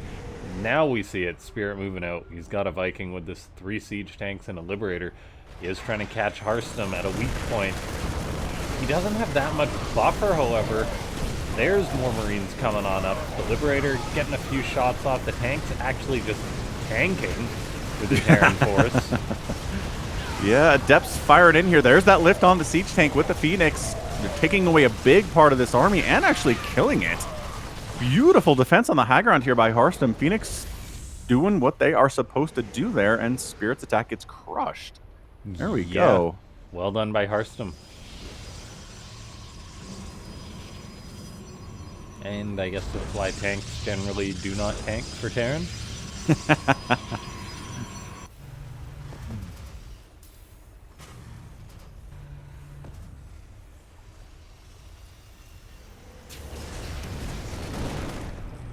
Oh, even lifts up the SCV building the anti-Phoenix turret.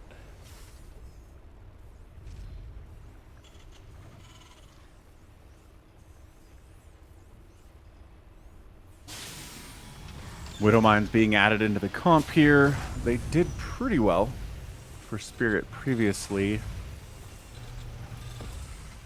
Yeah, he's just so far behind on the economy. He's gonna need to get a good drop off or pick off a base or something extreme to come back in this game, because I don't think Spirit has a significant plan. He's just hoping there's some good Widowmine connections.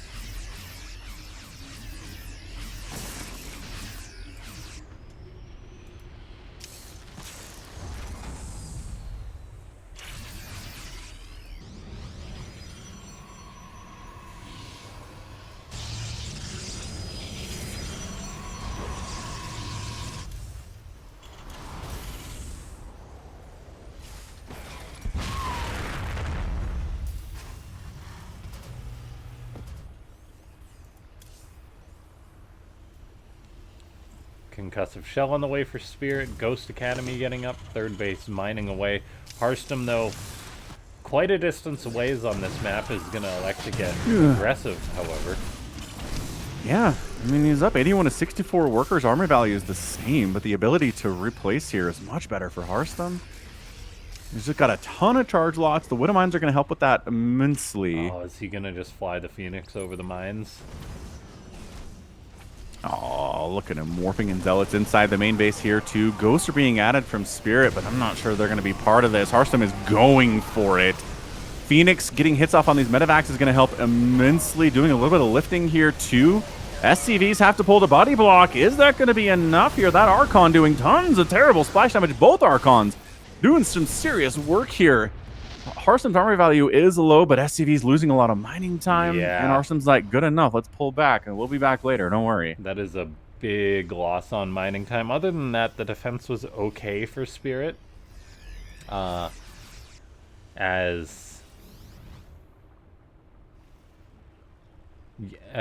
like, he took a pretty good fight against the Zealots. Maybe he could have pulled the SCVs a little bit earlier to buffer for the bio, and then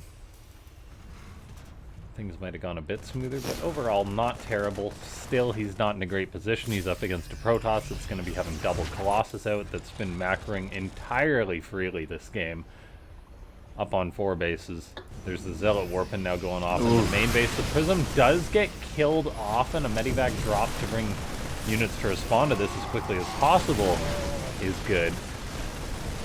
Yeah, there's enough here to clean out these Zealots pretty cost efficiently. A couple SCVs went down, but that was a bunch of Zealots. Colossus on the follow-up, though.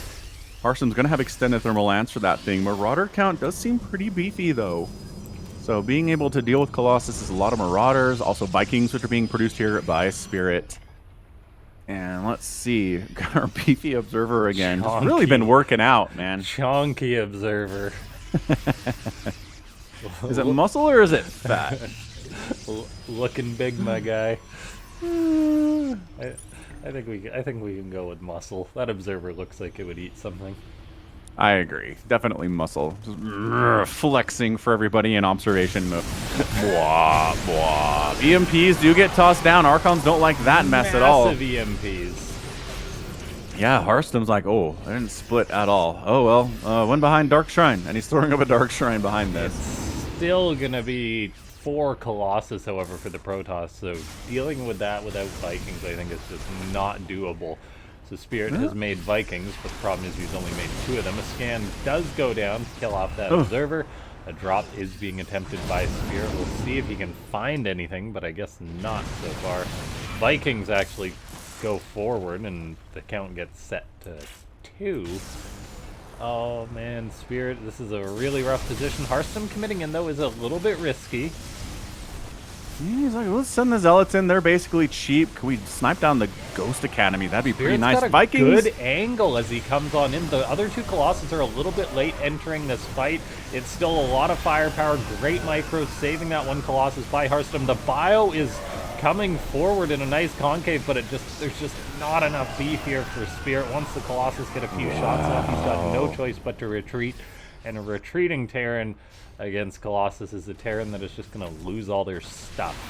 Yeah, Vikings not doing nearly as much. They're not in numbers, as you said, to do enough there.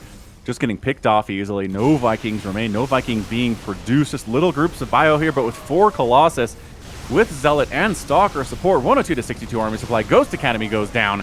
Vikings getting blinked on top of. No blink for you. Disruptors being added into the mix, and Spirit hanging on. But there's just no path forward here for the Terran.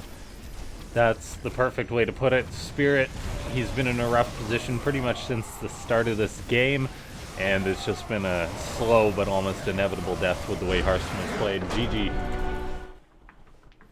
Dang, Harstem coming back with a vengeance. He forces a game 5 here. I mean, being down 2-0 is a demoralizing position, but Harstem is not demoralized. Manages to scout the proxy, win that game, and then move on in and just get some really, really nice macro behind it. Good aggression throughout the entire time. And John Solo's like, just push in. We got it. We got there, John Solo. He managed to get that win. So we're going to go to a game 5 here, which is a lot of fun. It looked for a minute like it was going to be a 3-0, which is, can be fun, but always a little bit disappointing. But no, we have a game 5. Both players are going to be amped. Both players are going to be ready for it. Both players are going to fight for the chance to go and deal with Showtime in our best of 7 finals. It's a tall order for both of these players, I feel like, but they are going to fight hard to get there, nevertheless, get a bigger part of that prize money. And again, that is increased by using the Matcherino link at the top of the chat there. You can just go there, log in with any number of 8 different things you can log in with. Click claim code, and that just throws money at these players for free, nothing out of your own pocket. Boop, boop. Yeah, we've already had some really great contributions. We've got a couple of coupon code uses, $10 from a guy called Falcon Paladin, $20 from Phoenix of War, $20 from John Solo, regular contributors to these events, and that is wonderful. Thank you all so much. Amazing. All right. So, tiny bit of a break here, but in the meantime, thanks everyone for being here at the Afreeca World number 112. Glad you're enjoying the matches so far, John Solo. Man, yeah. Phoenix, this might be the last time for Spirit to give us a nuke, unless he can win and get into the finals, in which case he'll have a lot more chances. A Hearthstone versus Showtime PvP would be a fun finals, that's for sure. Absolutely. So we'll see if he can make that happen. He's definitely been playing very solid after sussing out that Spirit is in a cheesy mood.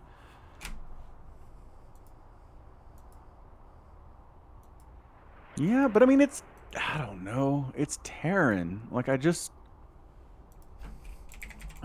going to expect proxies at some point. If you're entirely surprised by it, I don't know what's going on.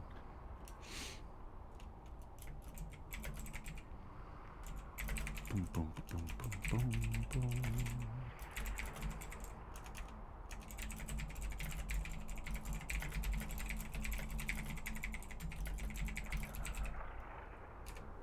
All right, looks like we are ready to go. Both players have joined the lobby. We're going to be on Golden Ara, game 5 here.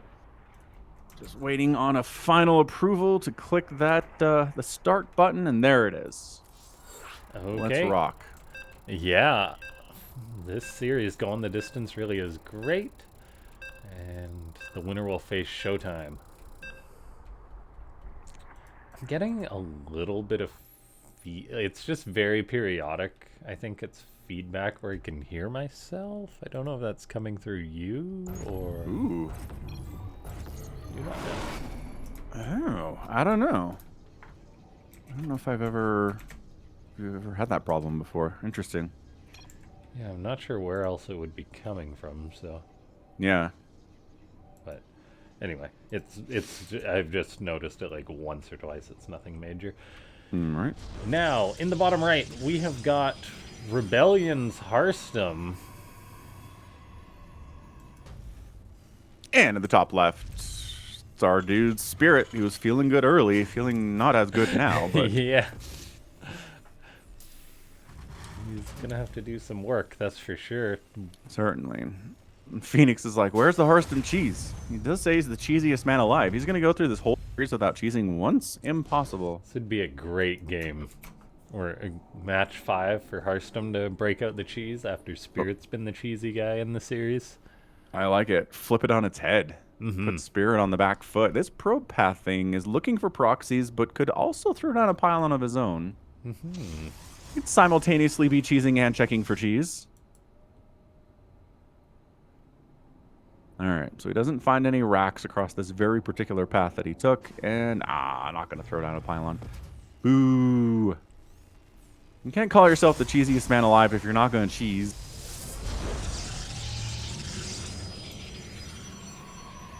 He does go for the Cyber Core prior to his Nexus, just playing it safe. Scouting out Spirit's Natural, and everything looks well.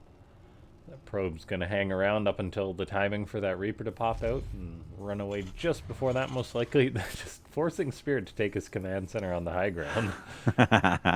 Hearthstone's probe being a menace.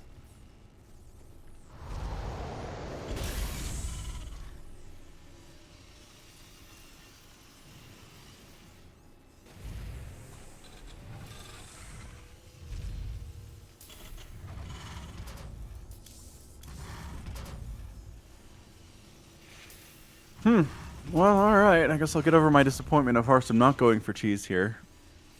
Regular Adepts. Going for that scout. We'll see if Spirit has another 2-base kind of timing push in him. Yeah, I Because mean, Hearthstone's been pretty happy with going up to, 3, 4, or 5 bases today. the Cyclone seemed pretty nice from Spirit. The game that he went for, the few of those, backed it up with the bio. Because you just have so much stuff as far as the timing goes. But then it's also very good if your opponent is aggressive, so I wouldn't mind seeing him lean into that a bit more. I agree. I think that'd be great. Adepts do not take down the Reaper. Stargate warping in from Hearthstone. He has really liked his Phoenix in this matchup so far. I would be fairly surprised if he didn't start making some Phoenix immediately. And there we go. Phoenix Chrono Boost even. Wants it out quickly. That Cyclone is on the way.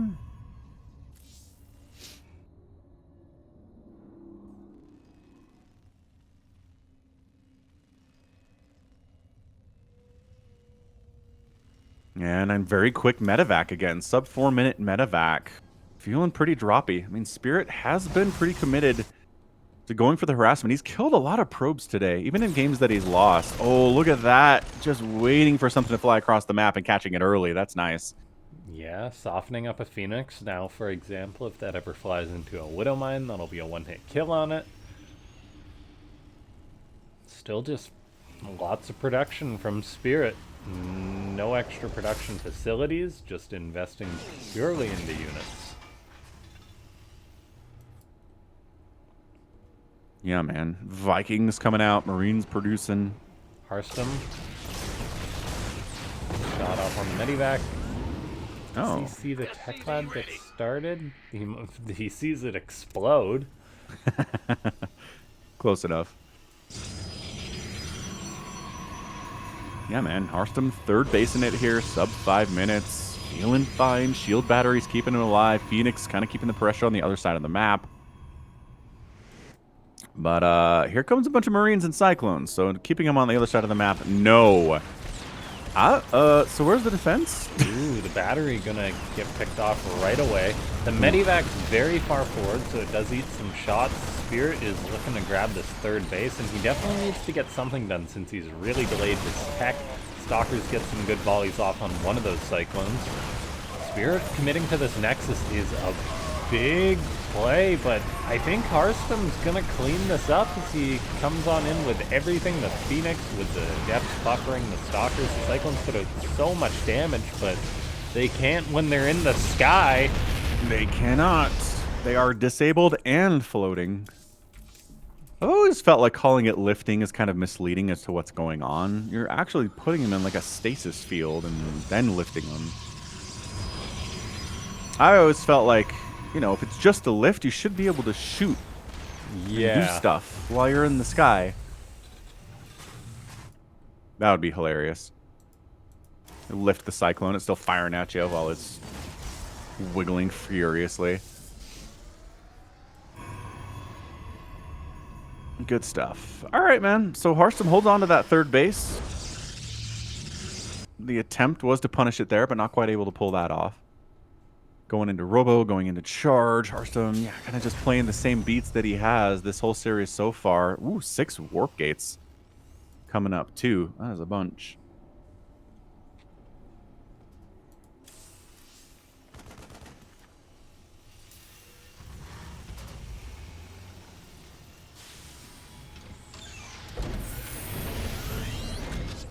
War Prism getting fired up here, too. So, yeah.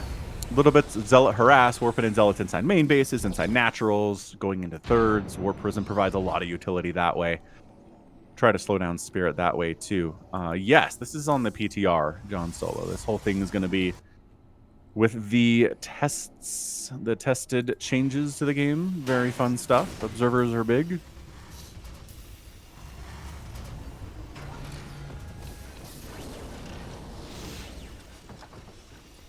Okay, this game, it's all or nothing, and Spirit's gonna be feeling the pressure a little bit. Yeah, He's going to land that third base. Set up tank position to try to cover it against Zealot or Adept attacks into that third. That's a good place for that tank. Concussive Shell. Oh, Phoenix mule. Yeah, 0 returns on that mule. They want to take down a medevac. They're not particularly designed to do that, though. Widowmine. Yes, Widowmines, yes. And one of the Phoenix goes down. Take down. Yo. Yeah, being active with the Phoenix.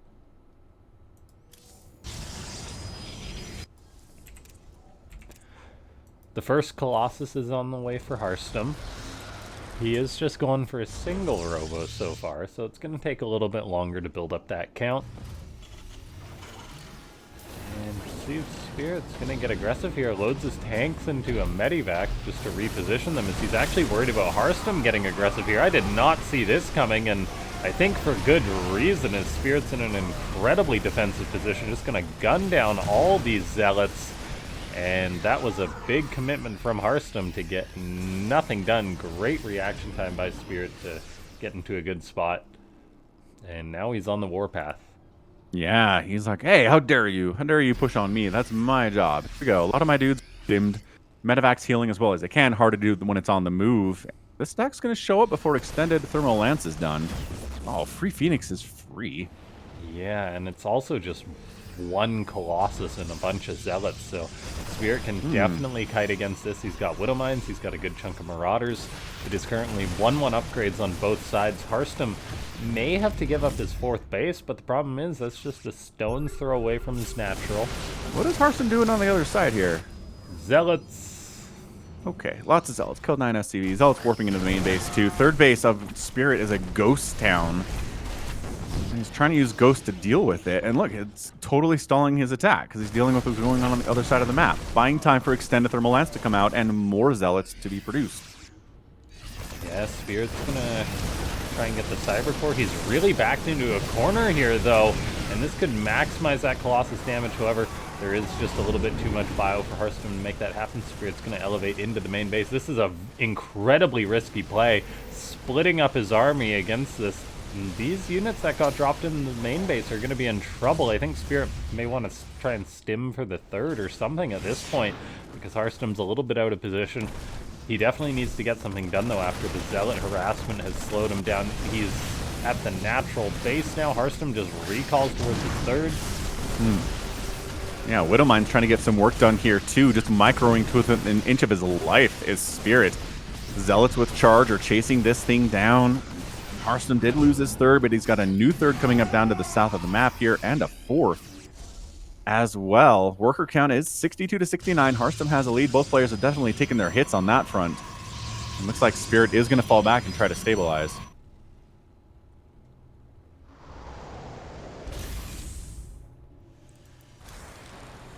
Okay. A lot of chaos in game number 5 between these two.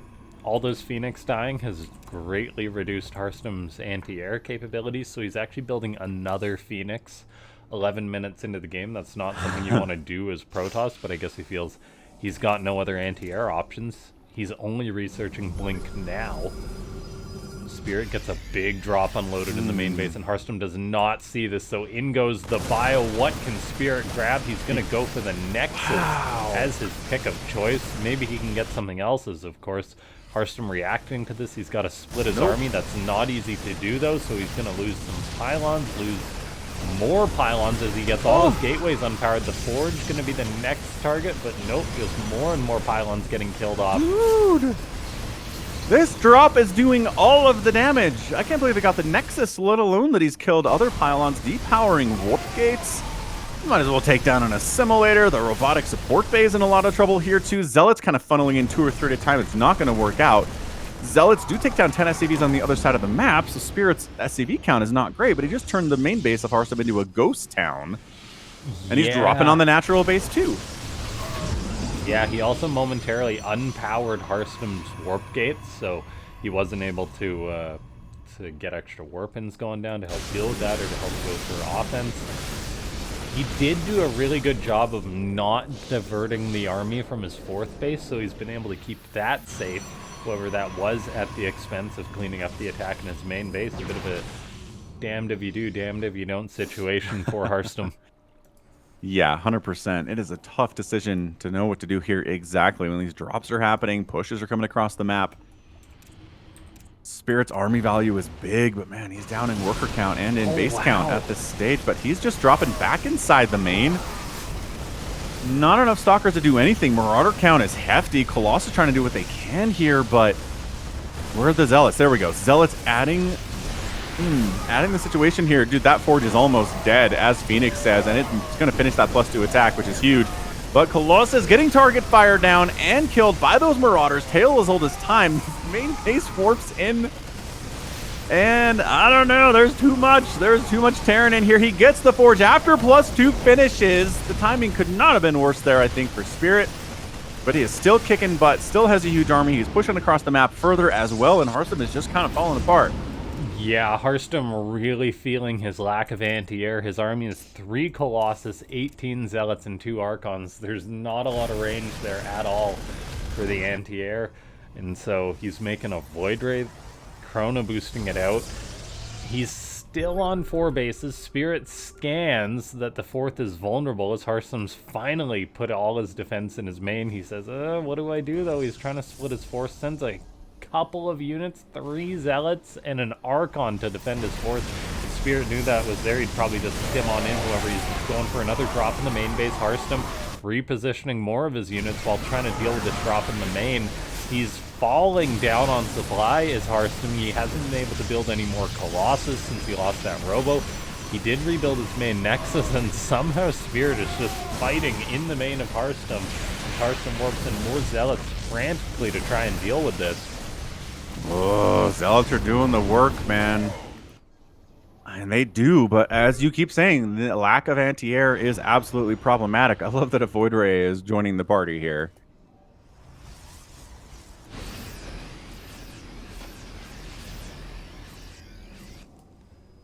Vikings are moving across the map for Spirit. He realizes that Hearthstone has literally no anti-air other than this Void Ray, so he's going to try and bully the Colossus with his few Vikings. This is an odd situation to be in for a Protoss player. You're like, huh. I guess I really don't have much anti-air. Now Spirit's coming on in. EMPs go down, hit some of the Colossus and Archons. There's a battery to re-juice up some of those units with the battery overcharge, kind of negating that EMP a little bit. Yeah, absolutely. Shield battery overcharge helping immensely there. I think that's a win from Spirit on the push otherwise.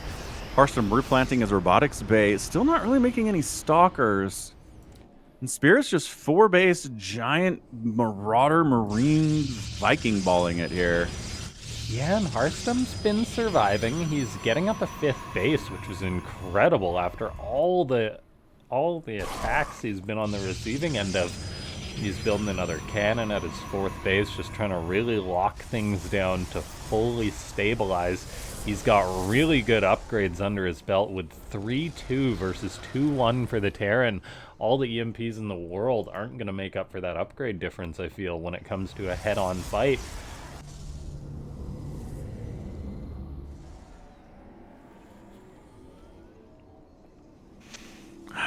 It just feels like Hearthstone's holding on. And that's a tough place to be in a game of Starcraft. Zealots into the 3rd base for the 4th time today. Marines positioning themselves behind the refinery to stay alive. It works for them. Definitely works. They do wipe out every one of those Zealots, and then the Stalkers aren't as big of a deal. Spirit's attacking the 3rd base of Hearthstone, the replacement 3rd base he's trying to get up, which is now 5th base. There's an attack to the left here, which EMPs are getting tossed down. Colossus swipes are big and strong. And once again, Spirit's got to fall back, but as you say, falling back against a couple Colossus is bad, but then an EMP on that Archon to wipe it out. The Blink Stalkers blink back, and the anti-air is slowly getting added in here from Hearthstone as that Stalker count continues to improve. Yeah, that Observer on the front line just barely missing a scan is massive for Hearthstone, as it's just allowed him to keep tabs on Spirit's army that's just been camping outside the 4th base this whole time. We see Spirit. He is getting 3-2 upgrades on the way, so the upgrade gap will close a little bit. Hearthstone's forced this into a late game, however, though, just by his stubbornness, his his constant fighting against Spirit's drops. We see a good blink, pick off a couple Vikings, but not before Colossus perishes. Harstem, however, has rebuilt his Robo, so he's able to replace those if he wishes. He has been making Disruptors instead, though.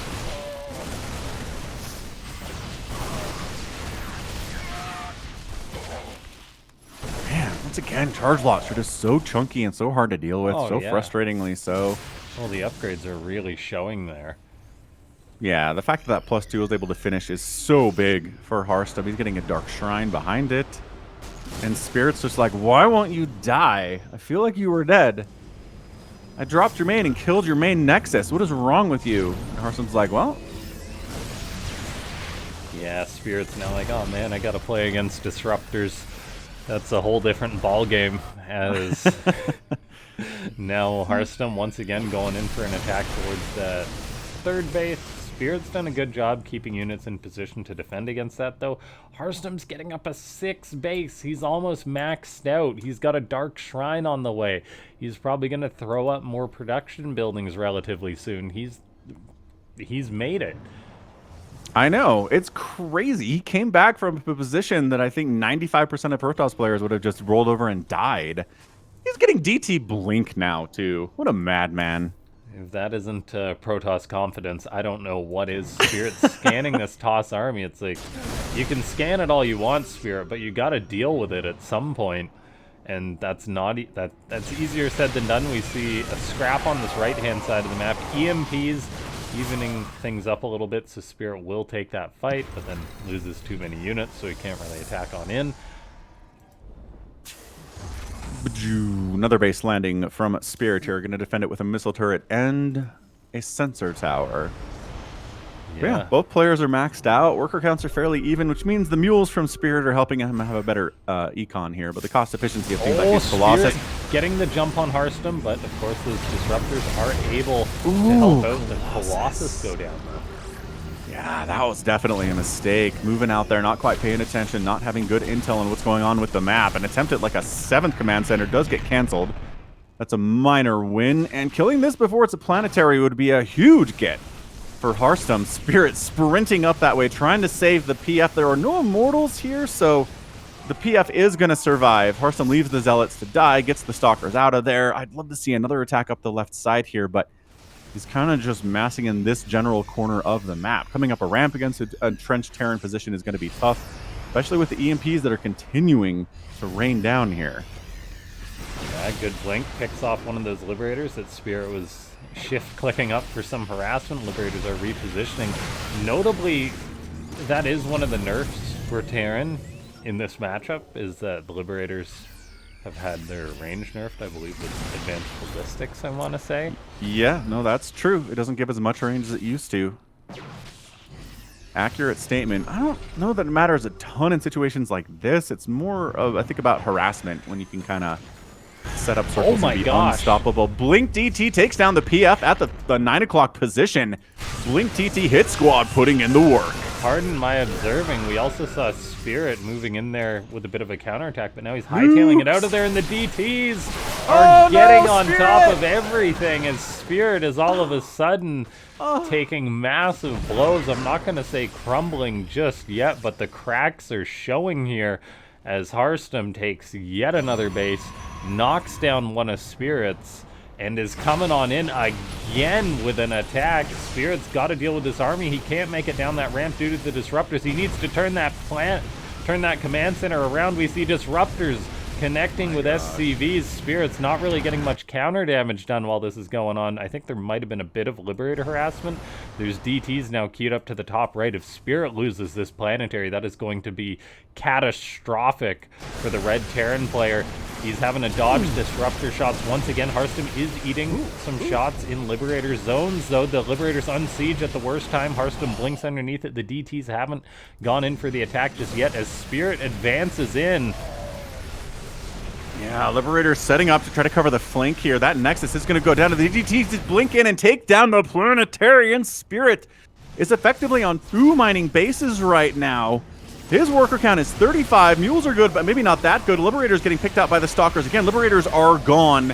Their ability to cover here, not as good. Spirit trying to get as much damage done with this army as he can. Maybe go in, depower some stuff, kill a couple warp gates, high ground it, landing the Vikings even. Recognizing their value is not as important here for anti-air, doing bonus damage versus these Stalkers. It is a tenuous position for sure to be up here. Zealots warping in, clearing this out. Army value is bigger for Spirit, but thinning out time and time again. Disruptor shots, eventually you run out of room in this main base. And I think Spirit's going to be forced to pick up and get out of here sooner rather than later. Yeah, he's trying to hold on. All the DTs are coming in for Hearthstone. There's the Blink. Spirit's still standing in this main base. Maybe wary of a Blink forward by Hearthstone. He's got Stalkers waiting for him there. Medivac gets picked off. There's another attack coming in for Spirit with the remainder of his units, though. And Liberators are getting set up once again. Hearthstone gonna lose a base, but this one's already almost done, and Hearthstone's got another 2 bases, whereas Spirit definitely does not. No. Like I said, Spirit's economy is just in the toilet right now, below the ground. His army value is pretty big. He's got a good composition to deal with this, but ow, that medevac dies as the Phoenix chases it back towards its death. Spirit coming down to the south. EMP is getting tossed down. Disruptor shots getting decent connections. They're not the best ones in the world. And this base is mined out. Like, I'm not sure that Hearthstone cares about it. He's just kind of letting it go. Maybe go pick off some reinforcements. Yeah, Spirit gonna see this base for the first time with the few harassment units he can muster, but he just doesn't have enough to his name. He gets that Nexus, but that's like a... no value. Yeah, there's nothing there for him. Hearthstone's gonna recall to save this probe line that is oh so critical. And Spirit, I think, is just running out of oomph. Yeah, he is doing what he can with the limited amount of resources and units as he can. He does retake this 9 o'clock position. It's not a planetary. Observer from Hearthstone is going to see that thing. But man, 30 SCVs. I guess there's only 35 probes now, too. I mean, some of this harassment has been adding up. Certainly. Hearthstone up at that right side base, not fully saturated. At the 3 o'clock base, not looking good either. Dropping back inside the main. And everything dies for real. 96 to 40 army supply for Hearthstone, man. He is pushing up. This might be our final push with the Blink forward in this round. GG. Hearthstone with the reverse sweep manages to go from an 0-2 position to a 3-2 victory to move on to our final. Holy cow. Wow. Yeah, well done by Hearthstone. That was a true testament to his skill, being able to weather that harassment that was basically non-stop from Spirit. And my goodness. Yeah, really well done. That means we are going to get ready for our finals.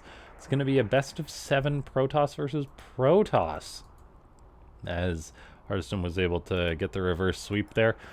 So, ladies and gentlemen, we'll be back in just a minute with that final. Stay tuned. Check out the match arena. We'll see you in a few. We'll be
All right, ladies and gentlemen, it is finals time. I think you're going to see our faces for about 2 seconds as we're loading into game number 1 of our best of 7. Heck yeah, let's go. Best of 7. As John Solo says in chat, it's going to be the Cowboy versus the Wall for our final. Yeah, And at the top left, it's our guy. It is Hearthstone, the cheesiest man alive. and in the bottom right, it is showtime.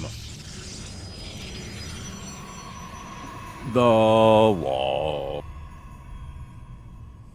All right. Who's going to be cheesy in this series? There's no way we get a series PvP where both players are just like, we're in play standard the whole time. Yeah, I refuse to believe it. Mm-mm. It's not possible. We'll see lots of disruptor tennis, that kind of thing. Yeah, certainly. Maybe some carriers can be fun in this matchup, certainly. Yeah, disruptor tennis a big deal. Maybe some DT blink shenanigans like we saw from Hearthstone in that last amazing game against Spirit. That was a ton of fun. Yeah. The roads for these players to get here were a little different, with Showtime 3-0ing Wayne with relative ease, whereas Hearthstone went through the gauntlet. Yeah, got cheesed, died to it once, defended cheese successfully once, died to a 2-base all-in one time. I mean, it was, yes, definitely a gauntlet to get into this final at all. Man, look at Hearthstone checking for proxies. That's a really pylon here. What are we doing, sir? I don't know. This could just be the keep me guessing pylon. Just trying to play mind games with Showtime. It's got to be Stargate. A little bit of that. Well, he's got the cash to throw anything down. What are you going to do? There we go. Stargate. Okay. So now it's up to Showtime.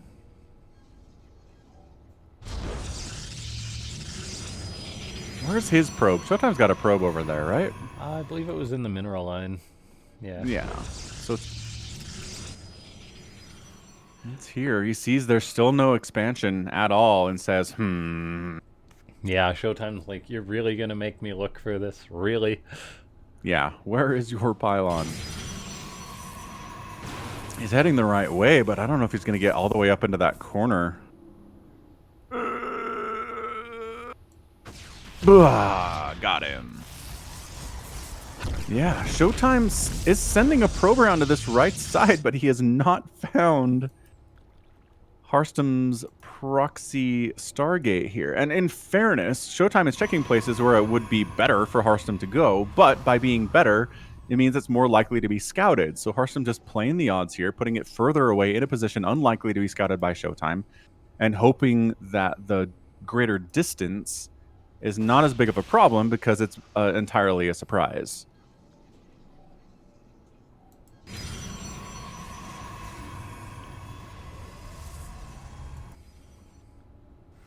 Showtime going for a Twilight Council, probably for Blink. Just Blink Stalkers in this matchup are the backbone of everything else you ever want to do. If you don't have Stalkers, you just kind of die. Yeah. Which I'm trying to think of another matchup where that's the case. Like... Tanks in TVT? I don't know. But yeah. I don't know. Anyway, Stalkers are big. There's that Blink getting started immediately. Here comes Hearthstone with his Oracles, but Stalker's in position. Phoenix keeping an eye on them. Revelation gets tossed down to keep an eye on those Oracles too. And Hearthstone's attempt to be a little bit sneaky here has been entirely rebuffed by the Wall. Yeah, Oracles are not finding anything here. Another hallucinated Phoenix, just to make sure that Showtime keeps an eye on this. I love that they're firing and not doing any damage either. Pew, pew, pew.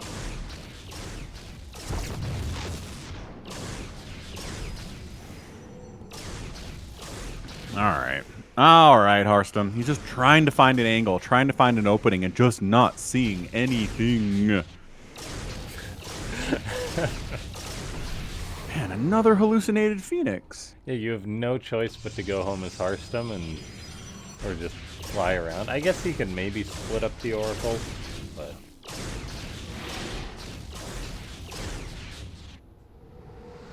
Is there another one? Yes, there is. This one's going across the map, though.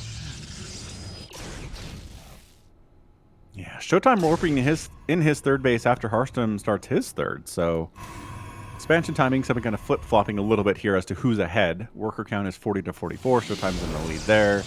Hallucinated Phoenix comes in and scouts everything that Hearthstone is doing. He sees the robo working. He knows it's Immortals, which again, it's just kind of, it logically follows, man. If you're making Stalkers, what's really good against Stalkers? Immortals do pretty well. It turns out you're going to get some Immortals here too. Yeah, building a solid Immortal backing is always a good thing for Protoss to do. Look at this, though. Yeah, Showtime just planning to get aggressive now that his blink is done. He's got 5 sentries, so he's really going to be able to wall off Hearthstone potentially in an engagement. Does he? He doesn't have a prism or anything, though, to reinforce this, so...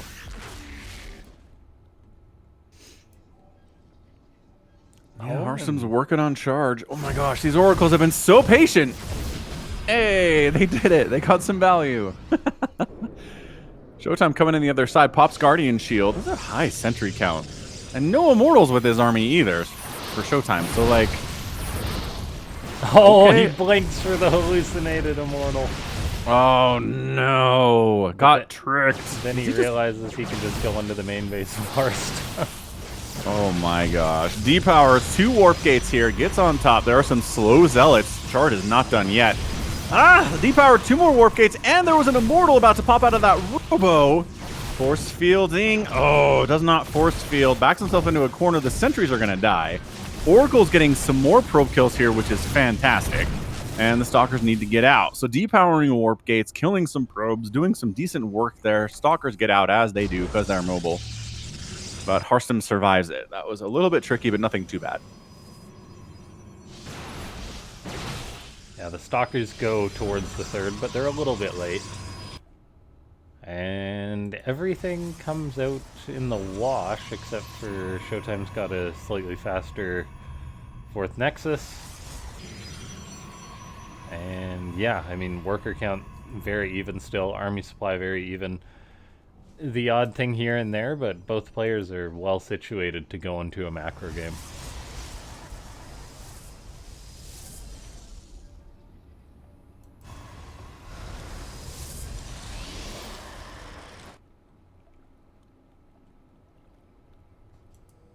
All right. Well, kind of even it out. 64 to 66 workers. Hearthstone's army is a lot bigger. Oh, what's the Revelation gets tossed down in Showtime's base. 4 bases for Showtime now as he's warping into that 6 o'clock. Yeah, no 4th yet for Hearthstone. Yeah, he's getting a Warp Prism. I think he's gearing up. I think you're right, and Hearthstone could have a pretty scary push coming, seeing as how he's got the 3 Immortals, where Showtime has 0.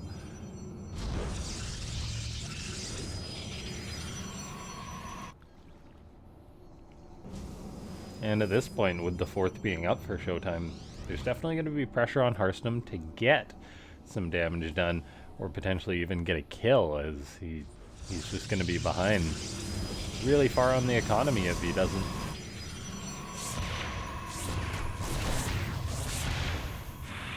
These 2 cannons decides not to unload there, but man, a lot of charge lots. Revelation gets tossed down to see what's at the top of the ramp. He does get a high ground position, but it's a fairly narrow choke to attack into. Archon Zealot doesn't like the position. Gonna fall back again. Showtime showing why he's the wall. Popping Guardian Shield here. Army value is lesser for Showtime, but shield batteries. Guardian Shield, good positioning.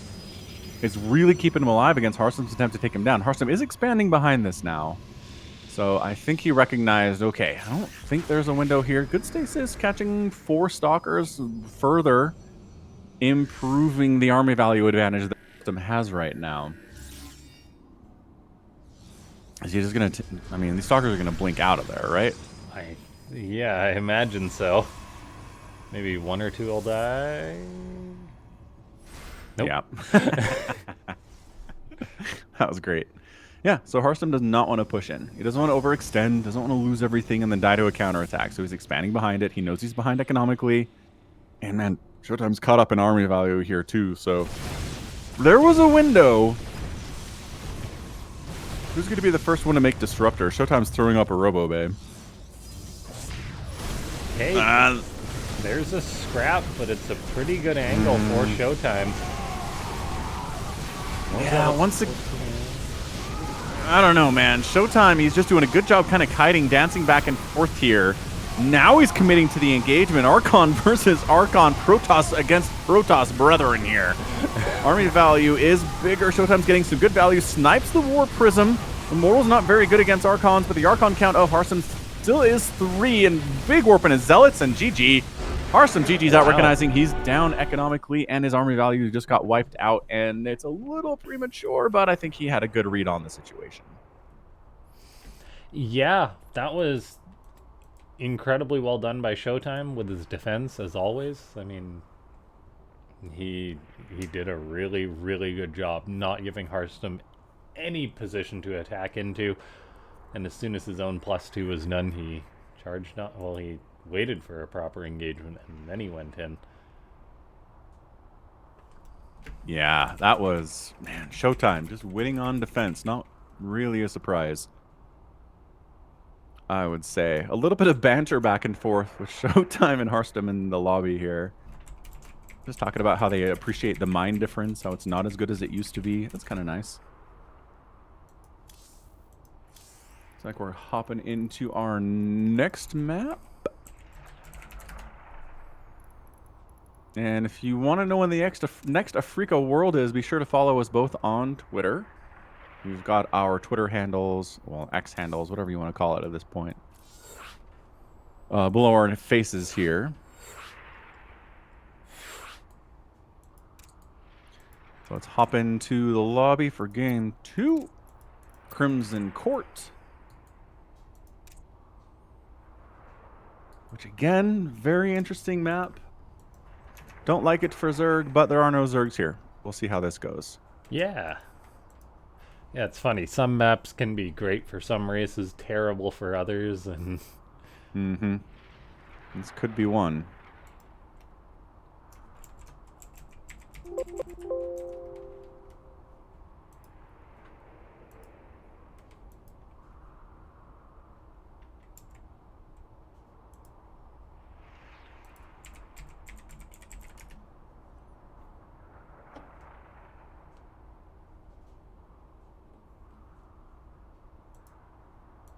Okay, both players are ready. And away we go.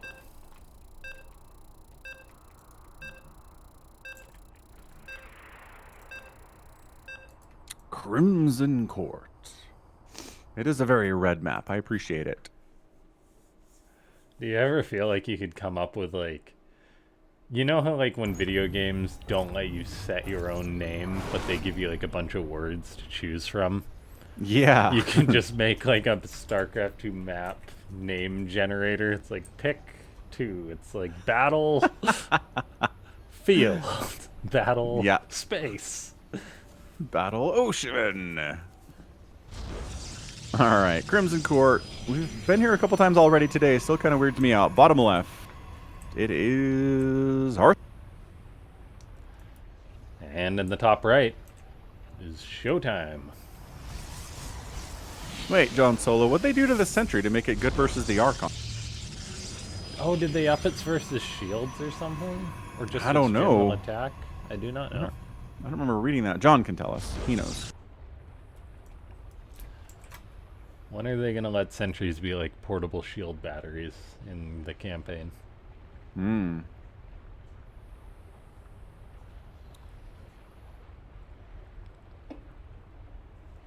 Maybe one day.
Another sentry stalker opening here.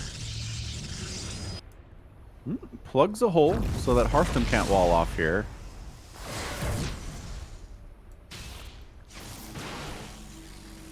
Kind of annoying, but I think that should be dealt with. I don't know. Deaths are coming across the map here from Showtime. Yeah, how much did they buff sentries? So I'm wondering how this could affect PvP.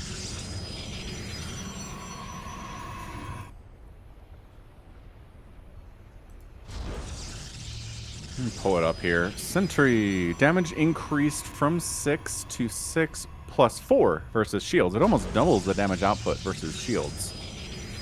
Yeah. For sentries. It's pretty good. Yeah, as a result, I mean, Showtime's already got 3 sentries out. Is it just gonna become mass walling now? Mass walling sentries? I mean, he did make a bunch of sentries in the last game too, and I was wondering about that, but I guess we know. Yeah, the damage definitely seems a little bit higher, cutting through those adepts nice and quickly. We do still see 3 probes over die to those adepts.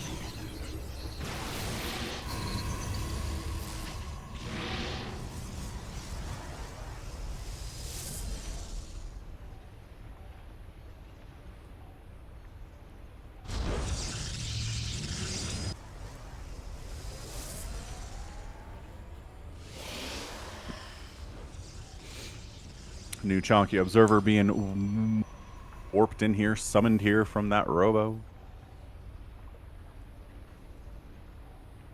And Showtime's Blink is about 15% complete here. So far, pretty similar stuff from both these guys. I mean, it's PvP, and you can't really do anything too different. No, Showtime may be going, well, I was going to say for a quick third, but there's Hearthstones. Not as quick.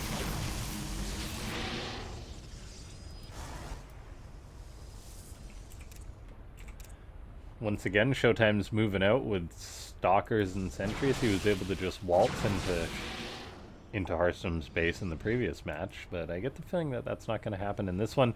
We see the hallucinated immortal once more. Yeah, go hallucinated immortal. Not getting target fire this time. Showtime doesn't quite like what he sees here. He's going to head out. A couple of adepts going after probes during all of this chaos. Always a good move. And Showtime's totally falling back here. He is fleeing, losing sentries. Yeah. Another sentry goes down. That is not cheap. They lost their light status as well. Okay. So stalkers will deal more damage to them. Yeah. Wait, no, they won't. Not more. They just don't take bonus damage from stuff that does bonus to light, I guess. So Hellions, Adepts. Reapers. Right? Do Reapers deal bonus to light? No, I don't. No, but Adepts do.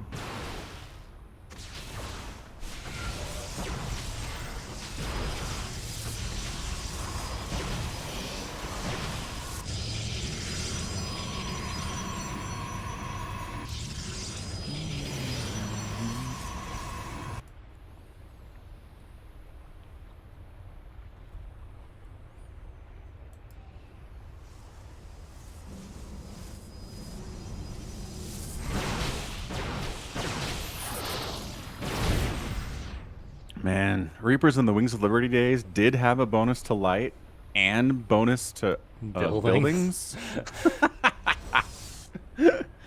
Oh, what a time. Yeah, I can say I wasn't there for that one.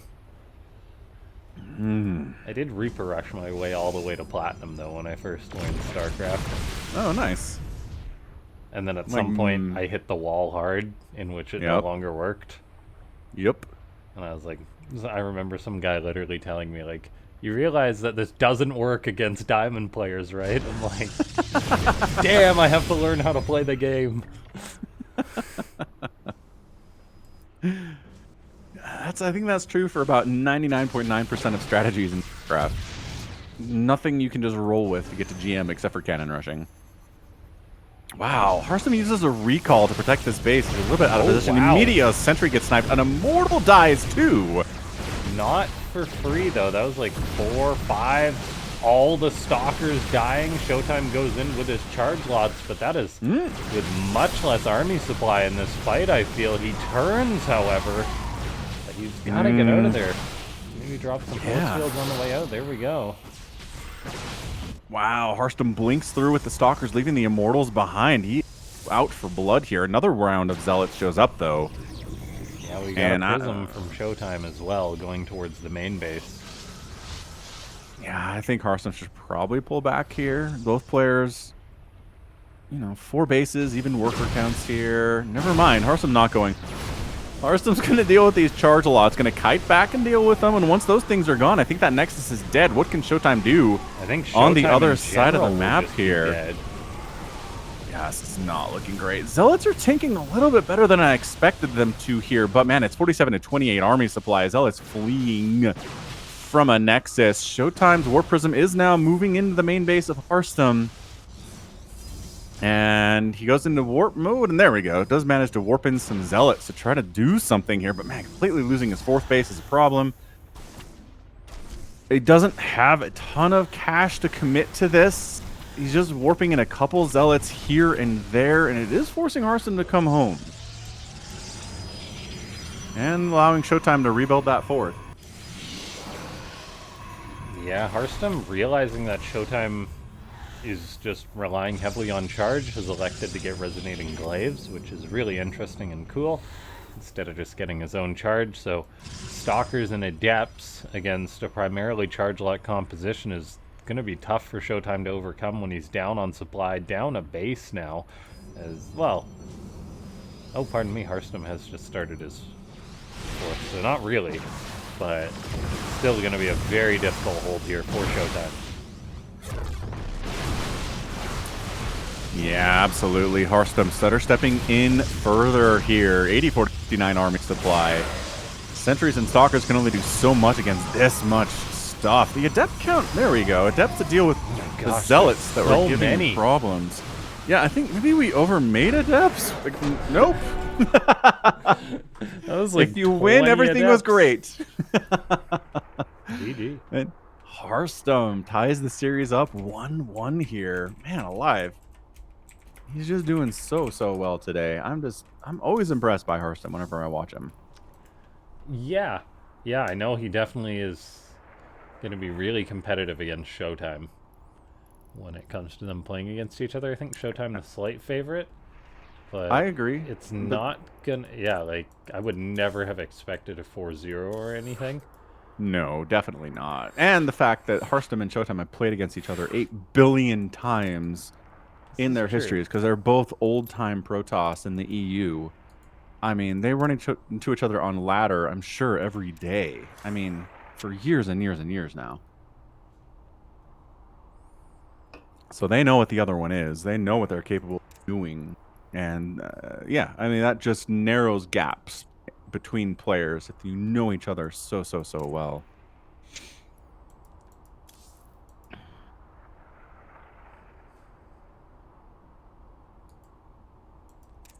Okay, we are getting everyone into the next match.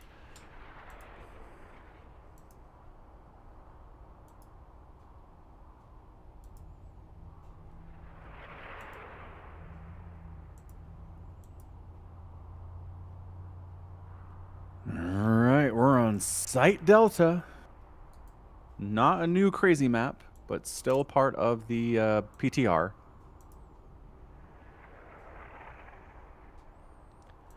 Yeah, but clearly the sentry change in PvP is pretty significant.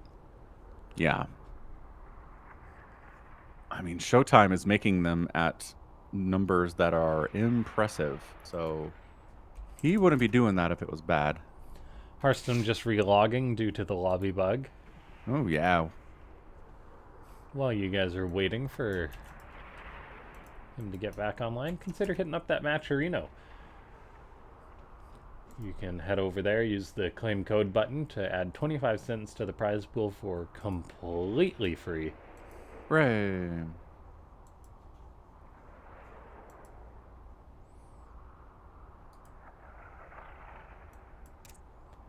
Now we'll re-invite him to the lobby. And he's in. We'll make sure everyone's ready. And away we go.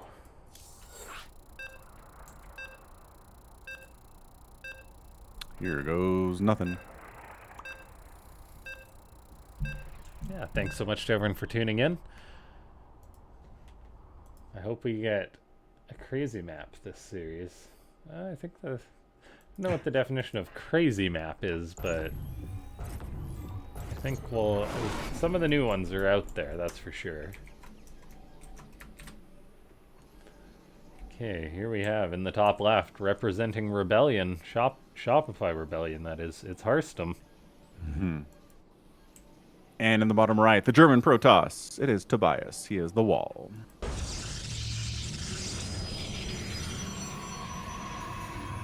Hearthstone, you gotta cannon rush this guy. Once. It is your destiny.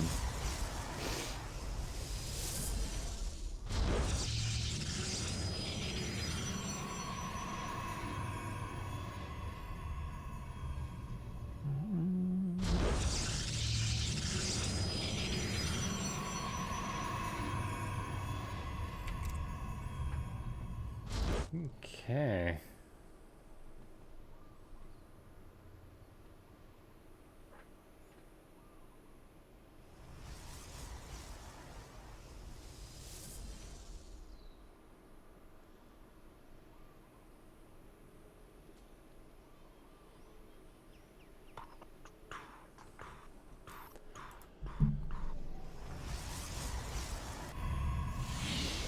Single gate opening versus the double gate opening of Hearthstone.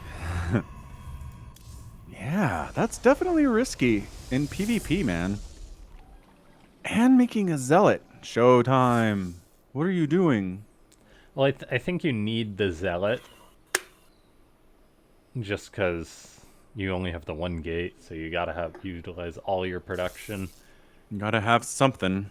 And then, of course, Something is better than nothing. it's not like you can go right into the Nexus due to this pesky probe here. Yeah.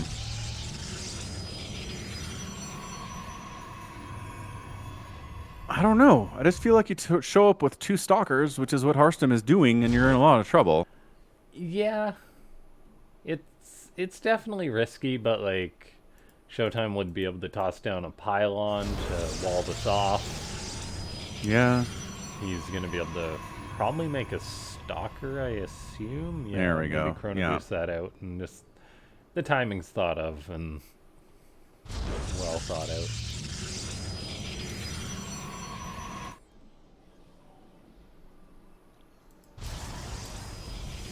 Have you played any Helldivers, by the way? No, but I'm kind of enjoying the memes around. There definitely is a lot of memes. I've played maybe like a grand total of an hour. And Okay. it's basically like it gives you very Starcrafty third person vibes just from killing bugs, basically. Oh, yeah, certainly. Which gives you Warhammer vibes by proxy because same thing. Gives you if you have sci-fi, odds are you have an alien bug. Yep. You got some Dune, you got some Starcraft, you got some Warhammer. It's all. Yeah. I mean, Dune 2 was good, right?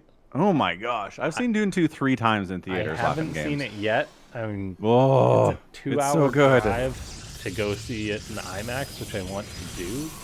Yep. Worth it. Maybe not next weekend, but the weekend after it, perhaps. You gotta make it happen before it's gone. Yeah. This is not something you can just watch on your TV. I promise you that. I'm not like a huge, you gotta watch movies at the movie theater kind of guy. This one, yes. It is so much spectacle. And like, the character work and the acting and all of it's very good and the story and good, good, good. I'm probably gonna go see it again. Okay, I will take that as further motivation to get around to doing that. I'm going out of town next weekend, but if they have I'll have to look up and see if they have a good theater there, and maybe we can go see that movie. Yeah, that's a great idea. I support this. All right, man. Hearthstone is one base blink stalkering his way into Showtime's face here. Let's see if he can pull it off. It's a bold strategy, Cotton. Double voids, triple batteries. Ooh, seems pretty good. All Not right, enough stalkers to volley down the void rays. Oh my gosh, the shield battery. Hearthstone's like, man, shield battery OP. Gosh darn Protoss and their gosh darn shield batteries. They rule. They ruined PvP.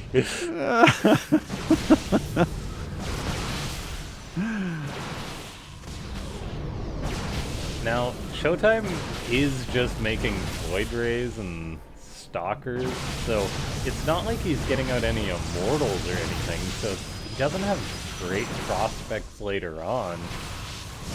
Yeah. Dude, these void rays are unkillable.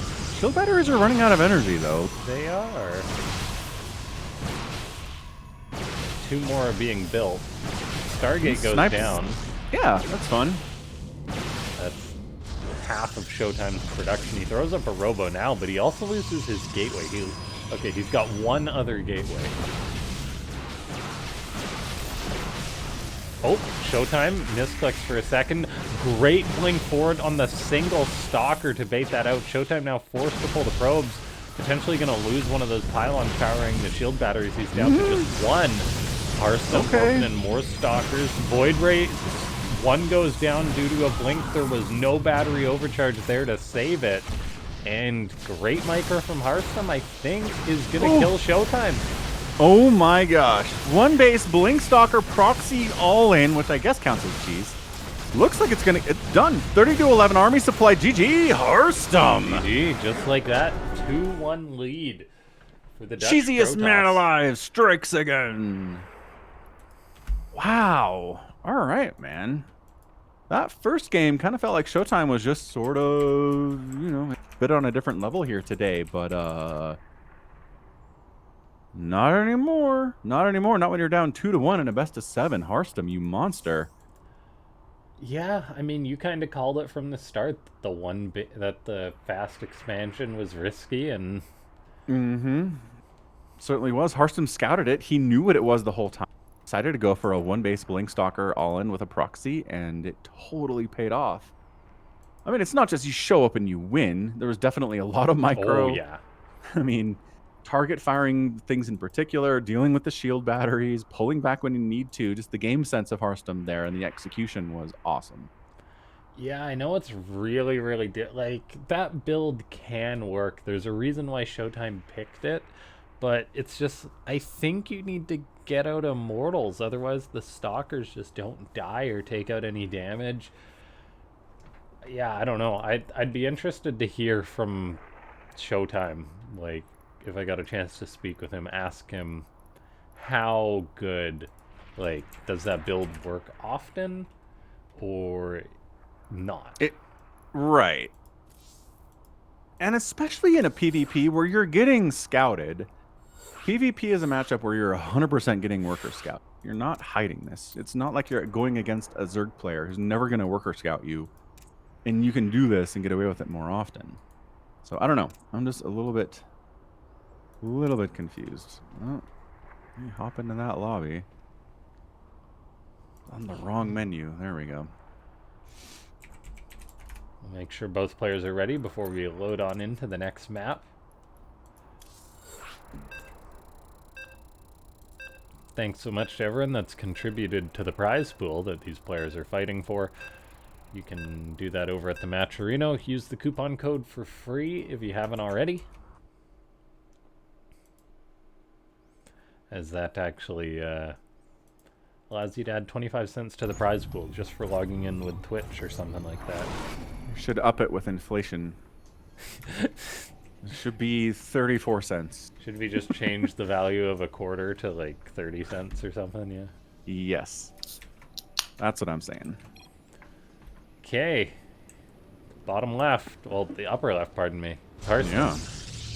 Yeah. Top right Showtime on Ghost River. Ooh, spooky. What about this is ghosty? Is there a river? So confused by this. They got green smoke. They have spooky torches. Yeah, these are things you'd find in the underworld. These are Halloween themed. Like the river Styx, I guess. Yeah, kinda. But like, where's the river I aspect feel of like it? there should be a boat. Yeah. I'm looking for a boat. They have boats. Well, they're like sailboats, though, in this game. Maybe that's the river. It is kind of spooky. You know what? All right, I'm on board. This is a cool map. Yeah, they got some dead trees. Yeah. This is a Halloween-themed map. Ooh, Ooh, there's a skull down here. great use of doodads. Yeah, this is a well-thought-out map. Fast-flowing, ghost-looking water.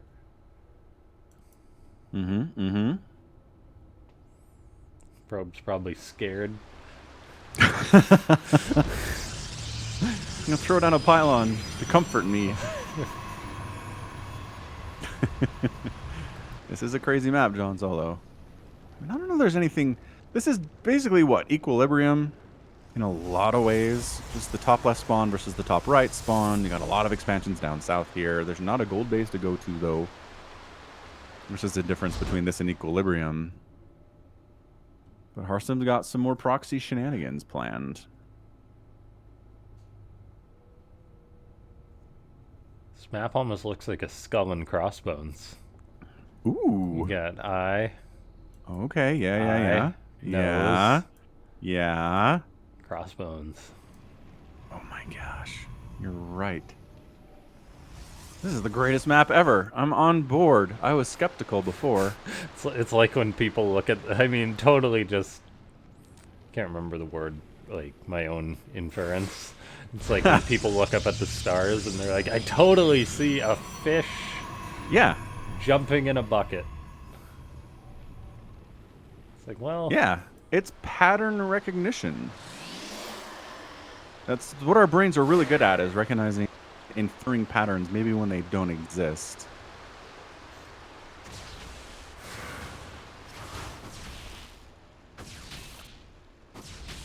Ended up getting softened up a little bit.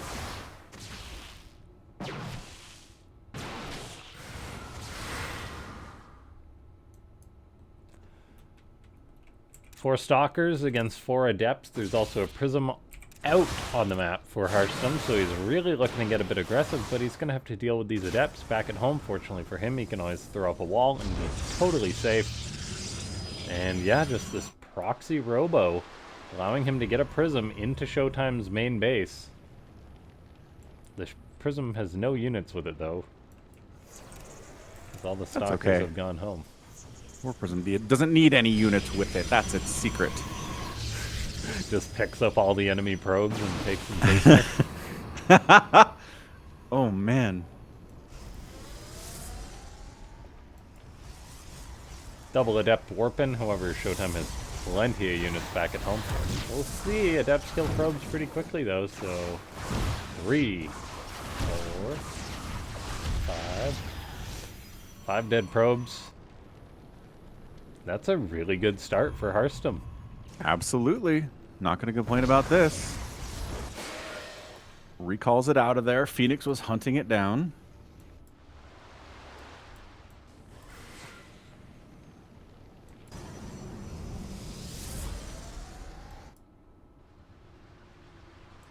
Okay. Good start.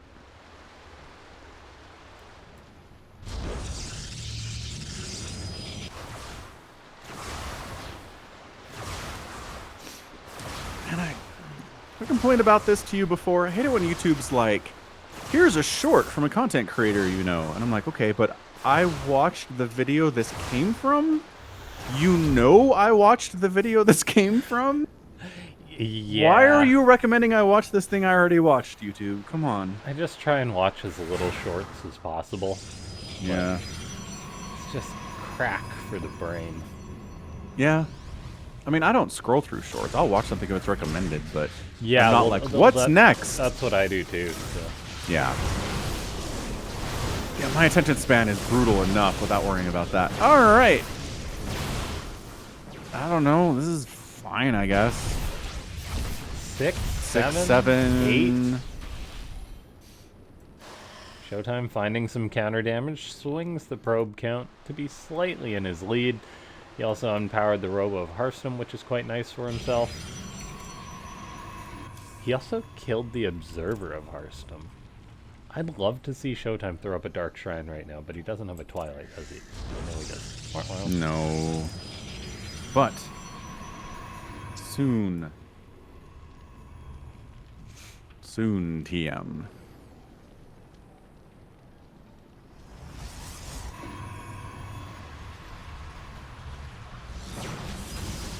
Oh, big spaces from Oh Hearthstone. my Showtime gosh. now able to pounce on top of this. Uh-oh. Reinforcements. Save the stasis ones. He's warping in more stuff. He wants to be able to save this when the stasis comes out, but he loses a stalker trying to get up there. Yeah, Showtime's got to be careful. He could still lose this fight now that those stalkers are freed up. The Immortal gets blinked on top of, and I think he... Yeah, I think Showtime got overconfident on the back of that stasis. Now he's incredibly outnumbered and outgunned, down on supply, and I think he may just be dead, actually. He's got 2 stalkers, 1 Immortal, and a Phoenix back at home. Oracles. Yeah, Oracle's not going to be great in a situation like this. Showtime's falling back to the shield battery. That Immortal's going to have to do a lot of work here. Second Immortal coming out, being Chrono Boost. Is Hearthstone going to push? He's just taking a third base behind it. He says, I just killed Showtime's third. If I get a third, and he got Stasis, that's going to delay this push, certainly. Yeah, if he hadn't got Stasis, I think there would have been a good chance for Hearthstone just to end the game. Now there's 2 Immortals, so it's going to be a little bit more tricky. Showtime throws up another battery. He's got to be warping in literally as many units as he possibly can. Big blink from Hearthstone, picks off 1 Immortal. Does he get the second? The battery is going to keep it alive between volleys, so that is big. So Hearthstone targeting down the easier to kill stalkers, and Showtime knows it's over. What is with Hearthstone and slow starts that he then completely reverses today? I don't know, but he is looking good. Yeah, drops game 1 and then just kind of casually wins the next 2 games against Showtime. No big deal. That was amazing. All right. So next map pick. Man, big fan of Ghost River aesthetically. Alcyone is where we're going to go next, which is not Ghost River. And I'm a little disappointed. My goodness. Stalkers. What did we say about Stalkers at the start of this? They good? They're the backbone of this entire matchup. You make Stalkers and you're good with Stalkers, you're going to win more PvPs. Yeah, maybe Showtime should make more Stalkers. Maybe. Fewer sentries, man.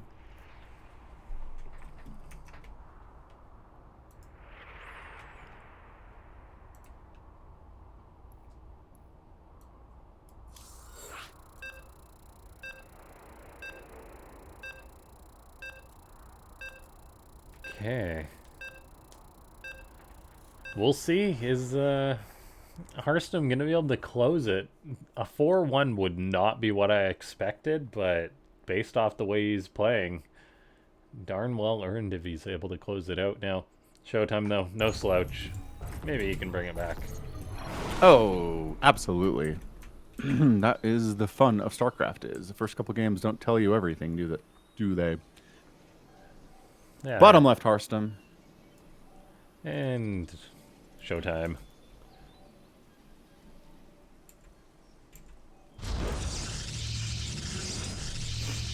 This can't be a sweep, John Solo. Showtime won the first game. Yeah. The sweep potential is gone. Can't even reverse sweep any. That potential is also gone.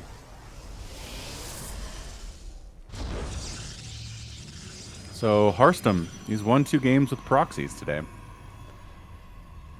Let's see if we get it again. Yeah, I think Showtime's just made the wrong decision in quite a few of these games. Like, we had that previous map, which he went into attack, overcommitted, and got punished for it.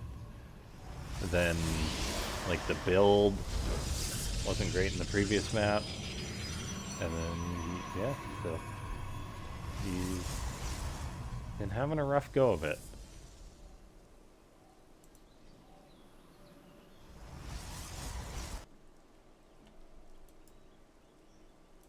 Boom, boom, boom, boom.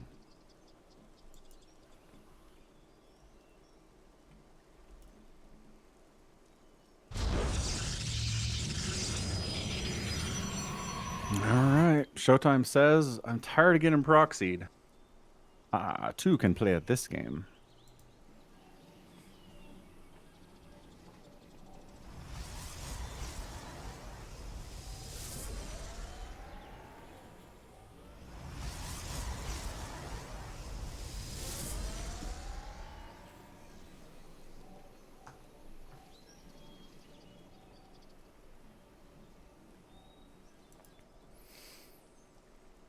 Okay.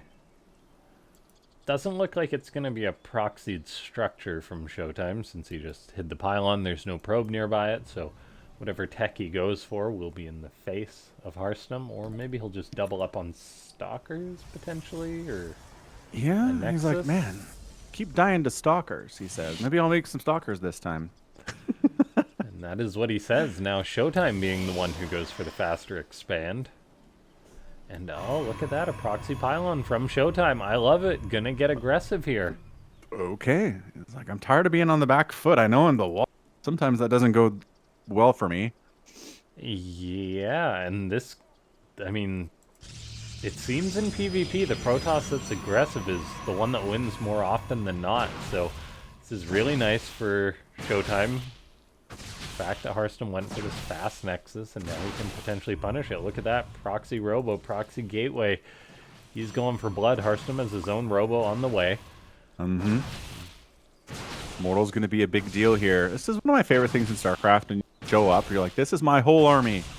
I'm going to kill your base. It's like, it's 2 stalkers, a guy. Like, well, I'm going to try anyway. And now it's 4 stalkers. Double the power. Hearthstone just like, what's he waiting for here? Shield battery? Shield battery. I guess maybe a Warpin off those gates. Yeah, another Warpin. It's again, sentries, part of the play here. Weird force field. Oh, great force field, apparently. Oh my gosh, just getting a kill on 3 stalkers, even saves his injured one, pulling it back at the last second. Shield battery. Get in the shield battery. There you go.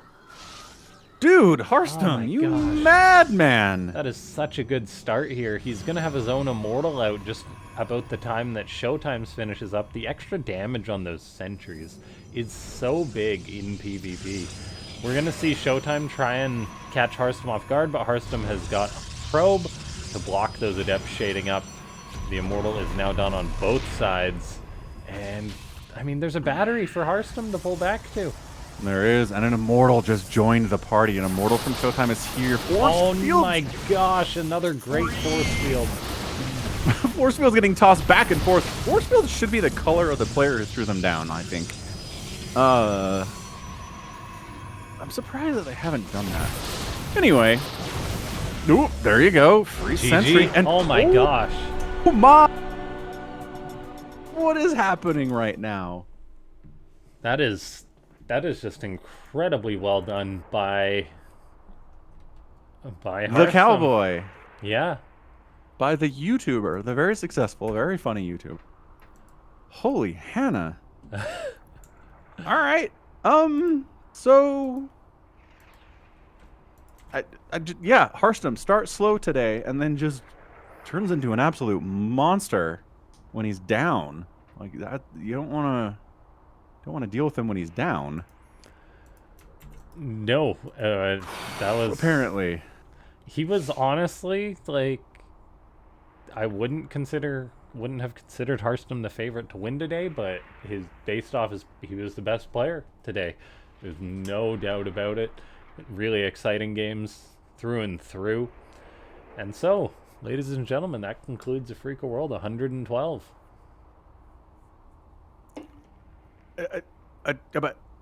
I'm like speechless here. Yeah.